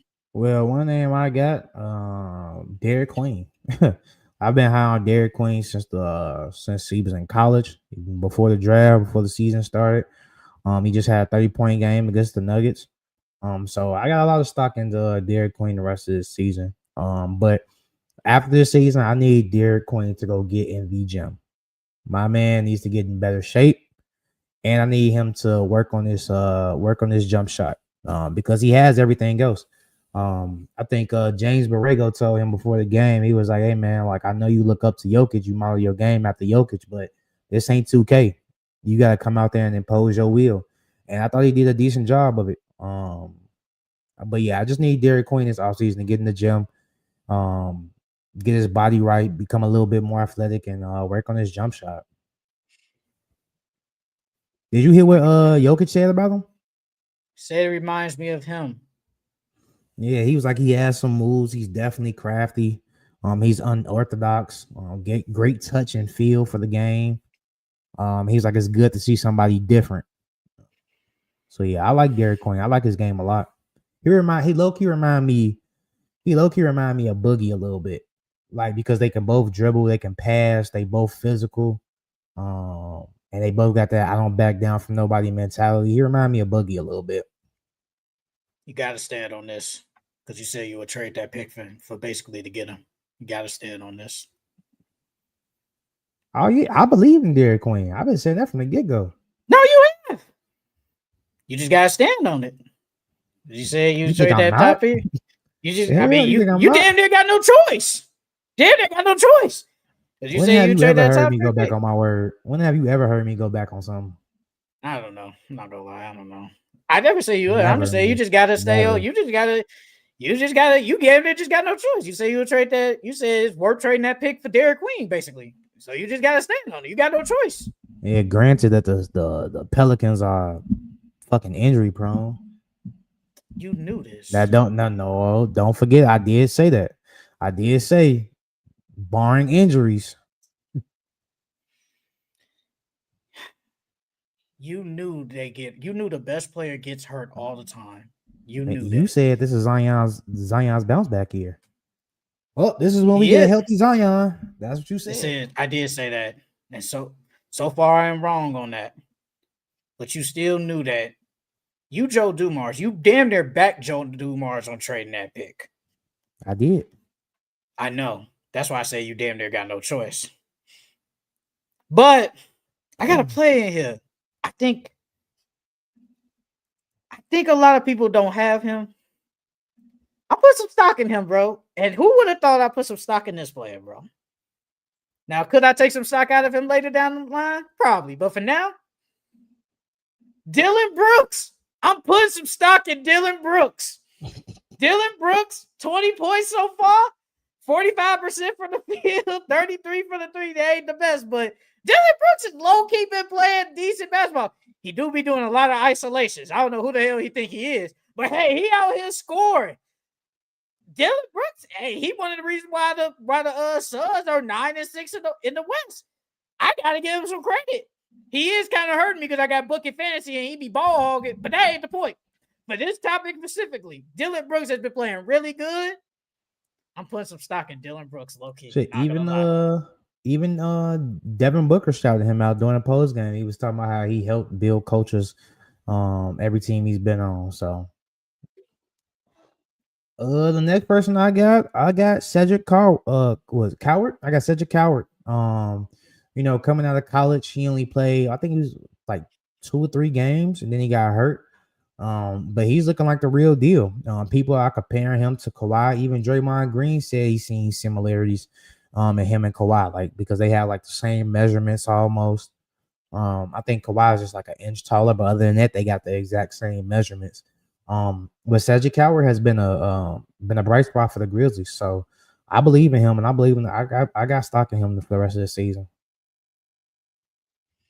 I like that. Another guy got stock in. Norman Powell, 25 points, 3 boards, 2 assists. Remember I asked you, I think it was kind of like before the season started, and we was like, and I was like, people were saying Norman Powell's better than Bradley Beal. And then we was like, nah, Bradley Beal better than him. Fuck around, I might take that L. Norman Powell better than Bradley Beal. I'm not gonna cap. Like, he better than him. Like, Norman Powell been playing real good for the Miami Heat. He's showing like I could damn near be like a number 1 scoring option or even a number 2 scoring option and be consistent. Like, he ain't gonna be over here getting a lot of boards or assists or whatever. But he is really, really good, bro. And he damn near might be an all-star this year. I'm not gonna lie for the Heat, especially how the Heat are playing. And I think he's gonna keep this up even when Tyler Hero comes back. I think he's still gonna damn near be averaging 25 a night. So I'm putting some stock in Norman Powell. Hey, did you see? It wasn't like a video, but I think it was kind of like they asked, I think some players about like how the second apron affects them, like the role players. And Miles Turner said, like, it's basically like you either get a minimum, a good contract, or like a big ass contract. And then Norman Powell said, if it wasn't for the second apron, I would have got a contract extension instead of getting traded to Miami. Nah, And this is that video. that was very interesting of saying that because he's probably telling the truth because it was 2nd April. He probably would have been got paid because he been hooping.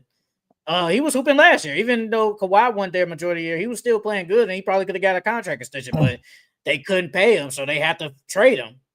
They couldn't pay him because I think the Clippers definitely wanted to pay him, but it's like 2nd Just April. imagine if they still had him right now, they probably wouldn't. Because what their record is, what they're 9-6 with the Heat, I think 9-6. Yeah. No, the Clippers are the Clippers. Oh, the Clippers. They're like 4-11 or something. They suck. They 4-10. Yeah, they wouldn't be 4-10 if they had Norman Powell. And I think it was something they said they basically got like the Bradley Beal and I think John Collins to replace him, but he's playing better than both of them, and one is out for the whole year. So you know, like that was interesting. Like he probably could have got paid, but yeah, I got Norman Powell. I got some stock in him. Another player that I'm putting stock in is Keyshawn George. I know the Wizards are but my boy Keyshawn is averaging 17, 6 rebounds, almost 5 assists, 4.8. He's shooting 50% from the field, 45 from 3. So yeah, I got a lot of stock in Keyshawn. Keyshawn has showed that he's improved a lot during the off season. I think right now, he's looking like between him and Alex Sarr, you could pick your poison. Who's that best player on that team right now? It's definitely Sarr. But yeah, I got a lot of stock in. That's actually an argument because Keyshawn has been hooping. I don't think so, bro. I think what Alex Sarr has been doing, he has taken the leap. Like he's in most improved conversations. Like he has taken. Keyshawn is too. He's not in most improved conversations, but he's definitely. Keyshawn went from 10 to 17. Alex Sarr averaged 13. Now he's averaging 18. Yes, he's playing better, but Keyshawn had the bigger jump. Keyshawn had the bigger jump. No, you can argue that. I just think, I definitely think it's just Sarr. Sarr is in the most improved conversations. I don't think Keyshawn George is, but he has improved. I mean, I got him on my team. I think Alex Sarr is I ain't gonna say clearly better on that team, but I definitely think Sarr has been the best player on that team this year. And definitely the most consistent, at least. Keyshawn George, he be fouling too damn much. Foul too damn much, bro. Every time I look up, man got 3 fouls in the second quarter. What you be doing? Stop touching people. I feel like it's a toss-up. I feel like you can go either way. Dang, always be selling me in fantasy because you want to touch people and shit. I feel like it can go either way though. But yeah, that's my player that I'm not stock into. I hope you got some players got some stock in this player. Michael Porter Jr. No. Has been. Oh my god. No. Oh damn. I do not got no stock in that shot chucker. Who cares? We ain't gonna lie and say he ain't playing good though. We can't lie and say he not. He's having his best career. He's having his best career ever. And it's he's as long as he stays with the Nets and is healthy, he's gonna give you 24 a night. This is the most points he's ever had. The most assists, even though it's 3 assists, which is crazy. 3 assists this year. He's playing really good for them. 47 from the field, 36 from 3. His 3-point percentage is down from the other years because, obviously easier shots for Jokic is life easier. But I feel like as long as he's on the Nets, he's going to keep shot chucking and give me 20 plus every night. You got to put some stock in PJ, bro. You saw what they said. They said the Nets told him not to be saying some wild stuff. Yeah, because he was on his podcast going crazy. I mean, he been saying. You saw what he did before the offseason? Before the season, that's what I'm saying. He was going crazy. That's crazy. He left a good organization, one saying nothing. He go to a bad organization and just start saying any damn thing. He funny, though. Michael Porter needs some stock, bro. You got to at least put $1. I say $1. Damn, not $1. Another player I got stuck in the season. I was Con Knipple. Con Knipple, he's really, right now he's a front runner for Rookie of the Year. He's averaging 18, 6 and 3, shooting 88 from the free throw, almost a 50, 40, 90 guy. He's shooting 40 from the 3 and 47 from the field. Con Knipple has been a really good bright spot for them. I think I said a couple of weeks ago, the owner said that, Con Knipple was going to be a big part of this team, and he has been. He's been doing the little things for them. He's been scoring for them consistently. He's been their most consistent player and their most healthy player. But yeah, I got a lot of stock into Con Knipple this season. Yeah, I got Con too. I definitely put some stock in him. He been hooping, like you said, the most consistent. I saw a stat that said he has like the most 3 points ever, like for a rookie, and like he's hit the most 3 pointers or something like that. Because I think he's only played like 13 games, so he has the most 3 pointers in that span. He's been really good.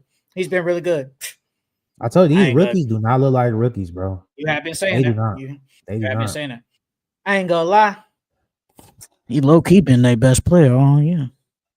No, you're not lying. You're not lying. LaMelo been in and out. Brandon Miller not even there yet. Miles Bridges been hooping though. Miles Bridges been playing good though. I give him this credit, but he been hooping, and I just hope whenever Brandon Miller comes back. I saw that they say he's gonna be like. I think he's ramped up. Recalled. Yeah, he got recalled. He's with the G League and he got recalled. So I just hope like he can stay consistent when everybody comes back healthy. Like I just hope he can keep it up because they're gonna need him. I hope so. I think he will, because once Brandon Miller come back, he's gonna get easier shots, easier catch and shoot shots. I need Brandon Miller to come back too. My fantasy team need him. Everybody getting healthy. He the last one. I'm about to say you good. You got Bron back now. You good? Nah, I need Brandon Miller too. Man, you don't need him. No, but you need J-Dub that too. You waiting on J-Dub. Yeah, I need J. I'm waiting on him too.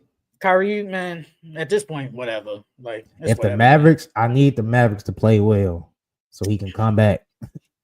And at this point, it's whatever. But you got Bron back. J-Dub, he gonna come back. Gonna be sitting out games. I ain't got time for that. Who, Bron? But yeah, Bron gonna be sitting out games. I need somebody that's gonna play every night. You knew he was gonna sit out and still drafted him though. Look, now with that sciatica nerve. I mean, you didn't know sciatica, obviously. That's what I'm saying. You knew LeBron was probably he was gonna sit out like probably back to backs. Yeah, he's probably gonna sit out back to backs, but I was cool with that until I found out about that damn sciatic nerve injury. You good, bro. You good.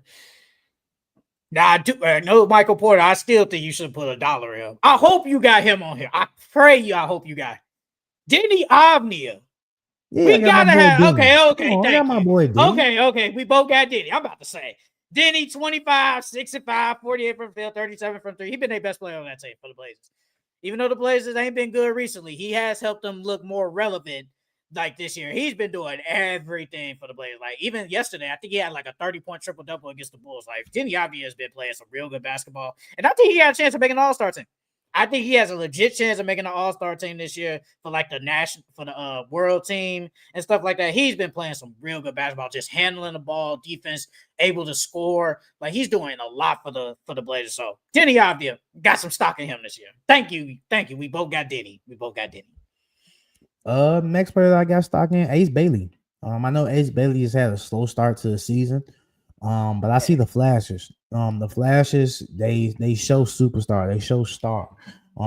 So even though he had a slow start to the season, he's only playing 20 minutes per game. He's averaging 8-3, 1 assist, and about a steal. But I see the flashes from Ace Bailey. I don't know if he's dealing with an injury or Will Hardy's just trying to bring him on slowly. Like, I don't know what it is, but as the season progresses, I can see him getting more comfortable and getting more tick and playing better for sure. So even though it's, early and he's been playing not so good, I still got a stock in Ace Bailey. Hey, Ace Bailey is like, as a share or something, he's like $20. If he start hooping, that's going to jump up to damn near like $500. Since you put in some stock early in him, that's gonna jump up. Then you eating. So now that's good. Now that man only worth $20 though. He only worth $20. But once he start killing, like if they do trade Laurie, $500 immediately. I hope you got this guy too. Austin Reeves. Put some stock in Austin Reeves. I wasn't even thinking about Austin Reeves. I'm not saying I ain't got no stock in him, but I wasn't even thinking about him. No, I'm just saying I'm surprised you didn't have him though. Like Austin Reeves been hooping, and I don't care if Bron is back. I think he still go hoop. I think I think he's still gonna at least give me 20 a night. Like, I think he's still gonna give me 20. Like, now will the assists go down? Yeah, that's cool. But he's shooting 49 from the field, 32 from three is whatever. But he's been really good for the Lakers. He has kept them afloat. Thank you, Simone. Simone got some stock in AR, bro. I feel like all three of us should have got some stock in AR. I don't know how much you gonna put in there though. But AR definitely deserves some stock. Like, he's been really good for the Lakers. He has kept them afloat with LeBron out. Luka missed some games. Like, he literally has low-key saved the Lakers a couple of times. So, Austin Reeves deserves some stock. Austin Reeves deserves some stock, bro. I'm putting my stock in Austin Reeves. Damn, no, Austin is crazy. I wasn't even thinking about. Would you put him though? If you thought about it, would you put him? Yeah, if I thought about it, he's been hooping. Another player that I got, Shaedon Sharpe. I gotta put stock in my boy Shaedon Sharpe. I feel like he's their best scorer on that team. Him and Denny are their best players. Denny obviously been playing better than him. But I feel like Shaedon is their go-to scorer. He's been hooping. He's averaging almost 23 points, 22 points this season, with about 5 rebounds, 2 assists, and a steal. I like how he's been playing. He's been playing ultra aggressive. He hasn't been that efficient. So I want him to get more efficient. He's only shooting 25% from three. That's really bad. So I didn't be more efficient, but it's still a long season. So I got stock in Shaedon Sharpe. After I name my last player, I hope I hear that one guy. If I don't, I'm gonna be very shocked from you if I don't hear it. Who? But I'm waiting. I ain't gonna say that. I'm waiting. After I name my player, I know you probably don't got stock in this player. I'm putting some stock in Brandon Ingram. Brandon Ingram low-key been playing some good basketball. He been playing real good. He has helped lead that team with him, Scotty, RJ. Like we talked about earlier, like they're at top of the East. Like Brandon Ingram giving you 26 boards, couple assists, 48 from the field. His three-pointer ain't good. Like he's only shooting 27%. But I'm putting some stock in Brandon Ingram. I think he can literally keep this up the entire season and help lead that team to a playoff run. I got Brandon Ingram, bro. I got some stock in him. I don't know how much I'm putting in, but I'm putting some stock in Brandon Ingram. I hope I hear this. I hope I hear this guy. I don't know how many you got left, but I hope I hear. Guy. I hope I hear this name. I'm gonna be shocked if I don't hear him. I don't think you is. If it's Cooper Flag, I damn sure ain't got Cooper Flag. No, it's definitely not him. No. My last player is Alex R. That's wow. Like you said earlier, Alex R. He's been hooping. He's been arguably their best player on the Wizards. He's definitely took a jump offensively, and that's what we wanted to see. He's even, I believe, he's rebounding a little bit better than he was last year. He's been a little bit better of a playmaker. He's upped his blocks. So yeah, I got Alex R. I think Alex R is gonna play good the rest of this season. I got some stock in him. Wow, I'm surprised I didn't hear buddy name. Who? Jalen Duren. I'm surprised you ain't put him in there. No, I mean that's a given. That's a given, though. No, it's not. Yeah, it is. Why wouldn't I buy stock in Jalen Duren? I'm a Pistons fan. It's not like you had him on your ride or die. So I'm like, he gotta put some stock in there. He got to. Alex is a great pick. I'm just shocked I didn't hear Jalen Duren. I was expecting Jalen Duren. Breaking news: the Lakers just fired the Bus brothers. Nobody worried about them. Tell me, no, but that's a big thing for that organization. The Bus have been in that organization for years. They got new ownership now. Who cares? We got new ownership. Huh? Said the NBA. Why should they care? Because the Bus family has been a part of the NBA for years, decades. Yeah, but we got new ownership now, and they've only done a couple of things. We won the championship in a bubble, and honestly, that ain't them. I can give it to Rob Pelinka. Rob Pelinka made the Luka trade. He the one that was shocked at. It's good for them because they fired them from the front office. We're good because they made some questionable moves over the years. No, but I thought it was what's buddy name, bro? Who? What's Jenny brother? Why am I blanking? Jenny brother, which one? Joey or Jesse? No, it was another one. I thought it was another one. That was there before? Yeah. I swear I thought it was another one, bro. I don't know. Probably is. Hold on. Let me see. Probably a bunch now. Bro, am I blinking? He the one that gave out them terrible ass contracts. Oh, that year when they had That year with rookie Brandon Ingram and all them. What's Yeah, that? Yeah, I know you're that talking about. terrible ass trade. I can't think of anybody's name. I know you're talking about. What? Jim Bus? Is that him? I think it's him. I think it's Jim Bus. Because Jerry is the owner. So it got to be Jim Bus. Because remember, it was like they was figuring out who was really going to run it. It was Genie, and then it was the other one. So I think it's Jim. Whichever one. The one that made the terrible trades. We know who we're talking about. All right, before we get into our pick'ems. To end this off and go home. Did you see that Steve Kerr was talking about how the pace of the game is probably the reason why the injuries? Yeah. The NBA is starting to study. I was trying to find an article last night. But yeah, the NBA is trying to start a study behind all the soft tissue injuries and stuff like that. It's the same injuries too, calf and hamstrings. Yeah. You think that plays a part? You think like the pace of play is one of the reasons, or at least I saw somebody say it's the shoes. That could play a part, not the. No, the shoes could definitely. The shoes can definitely play a part. The pace can definitely play a part. I don't think the back-to-back sort of games. I mean, yeah, that could play a part as well, but I don't think that's a major thing. I think what's major is like the players aren't practicing like they used to. There's more rest days than anything, and then if you think about it, you can't just have a rest day and then try to go 100% off back. Like you can't do that. Your muscles and your tissues have to warm up to all that. So I think that plays a part in it. Shit, Kenya Martin and Gilbert Arenas said what's wrong is because all these players ain't smoking dope and drinking liquor like they did back in the day. So yeah, I think it's probably a bunch of things, to be honest with you. It's probably the shoes, because that makes a big difference. Look at what happened with Lonzo when he was hooping in them big baller brands. Those shoes were just bad. It could be the shoes, it could be the pace, it could be them having too many rest days and not practicing as much. I think that's one of the reasons. I think they're just not practicing a lot. Like, who was that? I think Stephon Castle said on the stream, bro, he said, like, just before the season, he said when he was on stream, he said they had like 11 practices all year. Yeah, that's terrible. They practice like that. And I get it because you're traveling. You're traveling a lot. It's not really time to like practice. That's why the shoot arounds is like the main thing. Like, as long as you go through some practices, but then the shoot around, you good. It's like, I think that plays a part. And I don't think like them resting and stuff like that. Like, I don't think that plays a part. I think it's really the practices. And it could be the shoe. I think the shoe could play a part. But the pace of play, I mean, the pace is way faster now.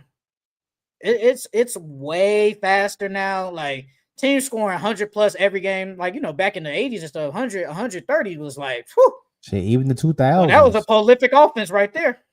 Even the 2000s, shit. The 2000s was like 80, 90 points per game. Yeah, no, for real though. But yeah, I think it's just not practicing hard enough. Like, especially they be going at it like in the summertime, really. But then it's like you get to the season, you really ain't doing nothing. Now you're getting calf injuries and hamstrings and foot injuries. It sucks.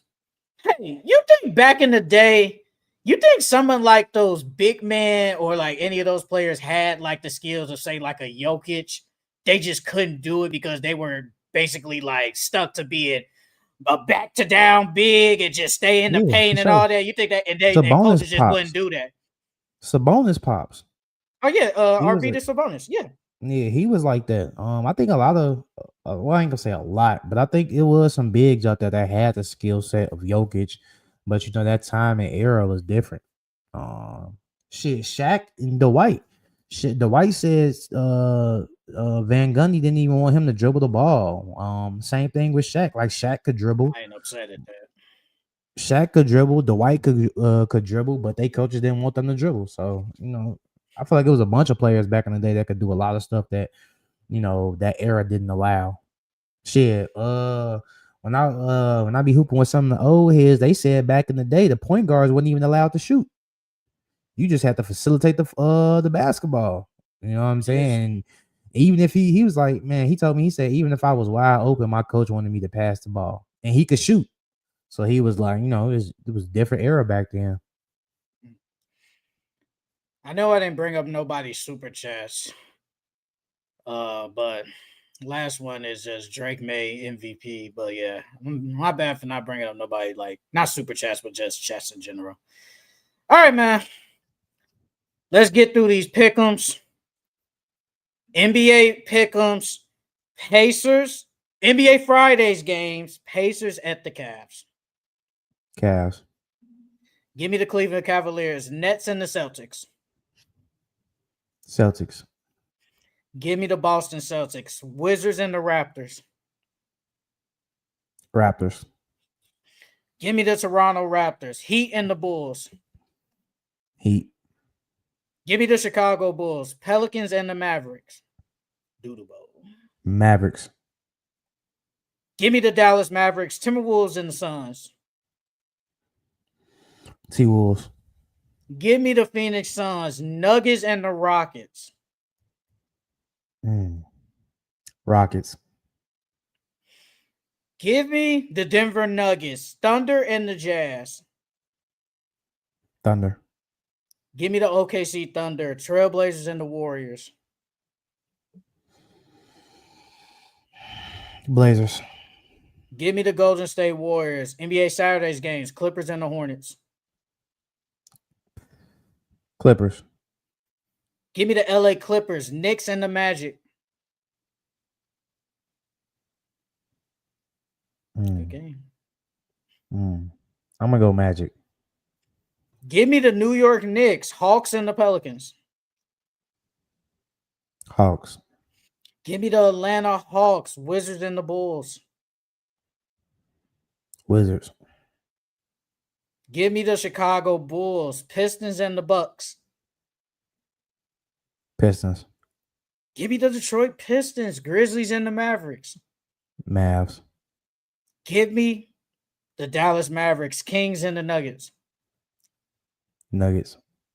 Give me the Denver Nuggets, NBA Sundays games, Heat and the 76ers.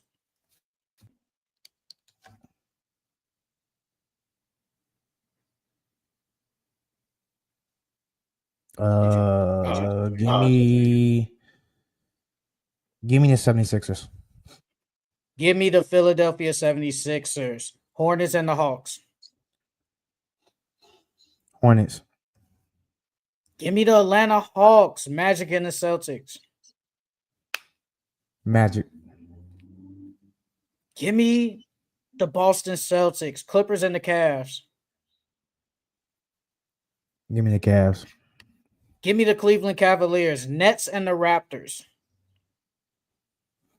Give me the Raptors.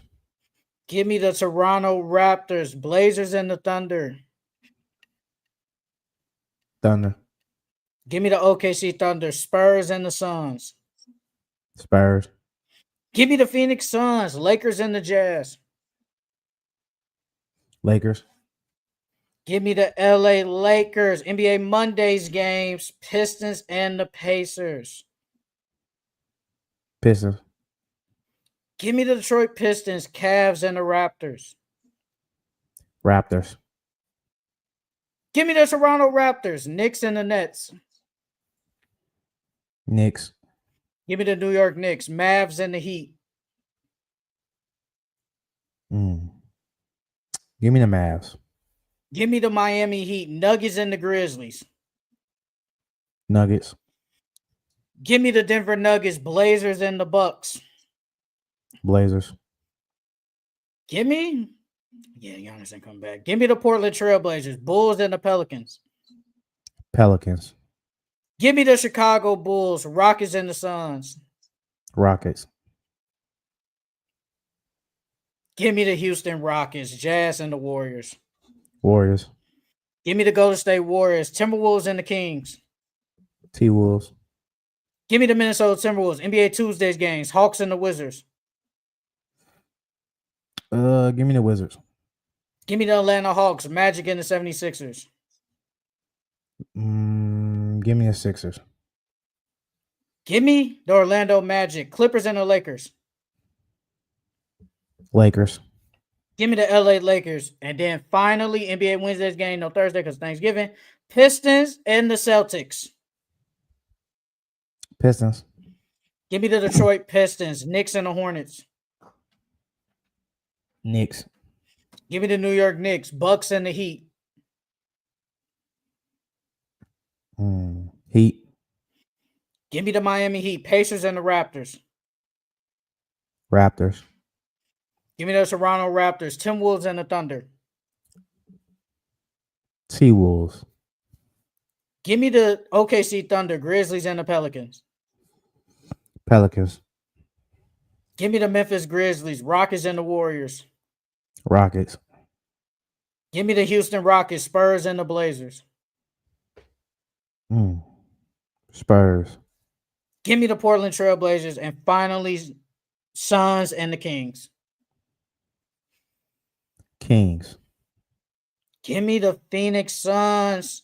And that's it for the Full Court Entertainment Podcast. Follow us on all social media platforms at Full Court Entertainment Podcast on Instagram, TikTok, Twitter, and Facebook. And make sure you guys like, comment, subscribe to all our videos and shorts. And if you want to hear me and Charles yap on social media platforms, we are also on Apple Music and Spotify. Thank you guys for always showing up, commenting. Make sure you guys like all the videos. And for the people that be in the comments talking about how we always be picking favorites in our pick'ems, shut the hell up. If we think a team better than that team, we gonna keep picking them. So shut the hell up. I ain't gonna pick no damn Nets over no Warriors. Be serious. Like, stop it. But that's it for us. We won't be back Thursday because of Thanksgiving, obviously, but we might be back on Tuesday. If you don't see a notification on Tuesday, obviously we won't be there this week. So either we'll be back this Tuesday or we'll be back the week after next Thursday. But until then, just look out for the notification. We will see you guys next time. See you guys later. Bye-bye.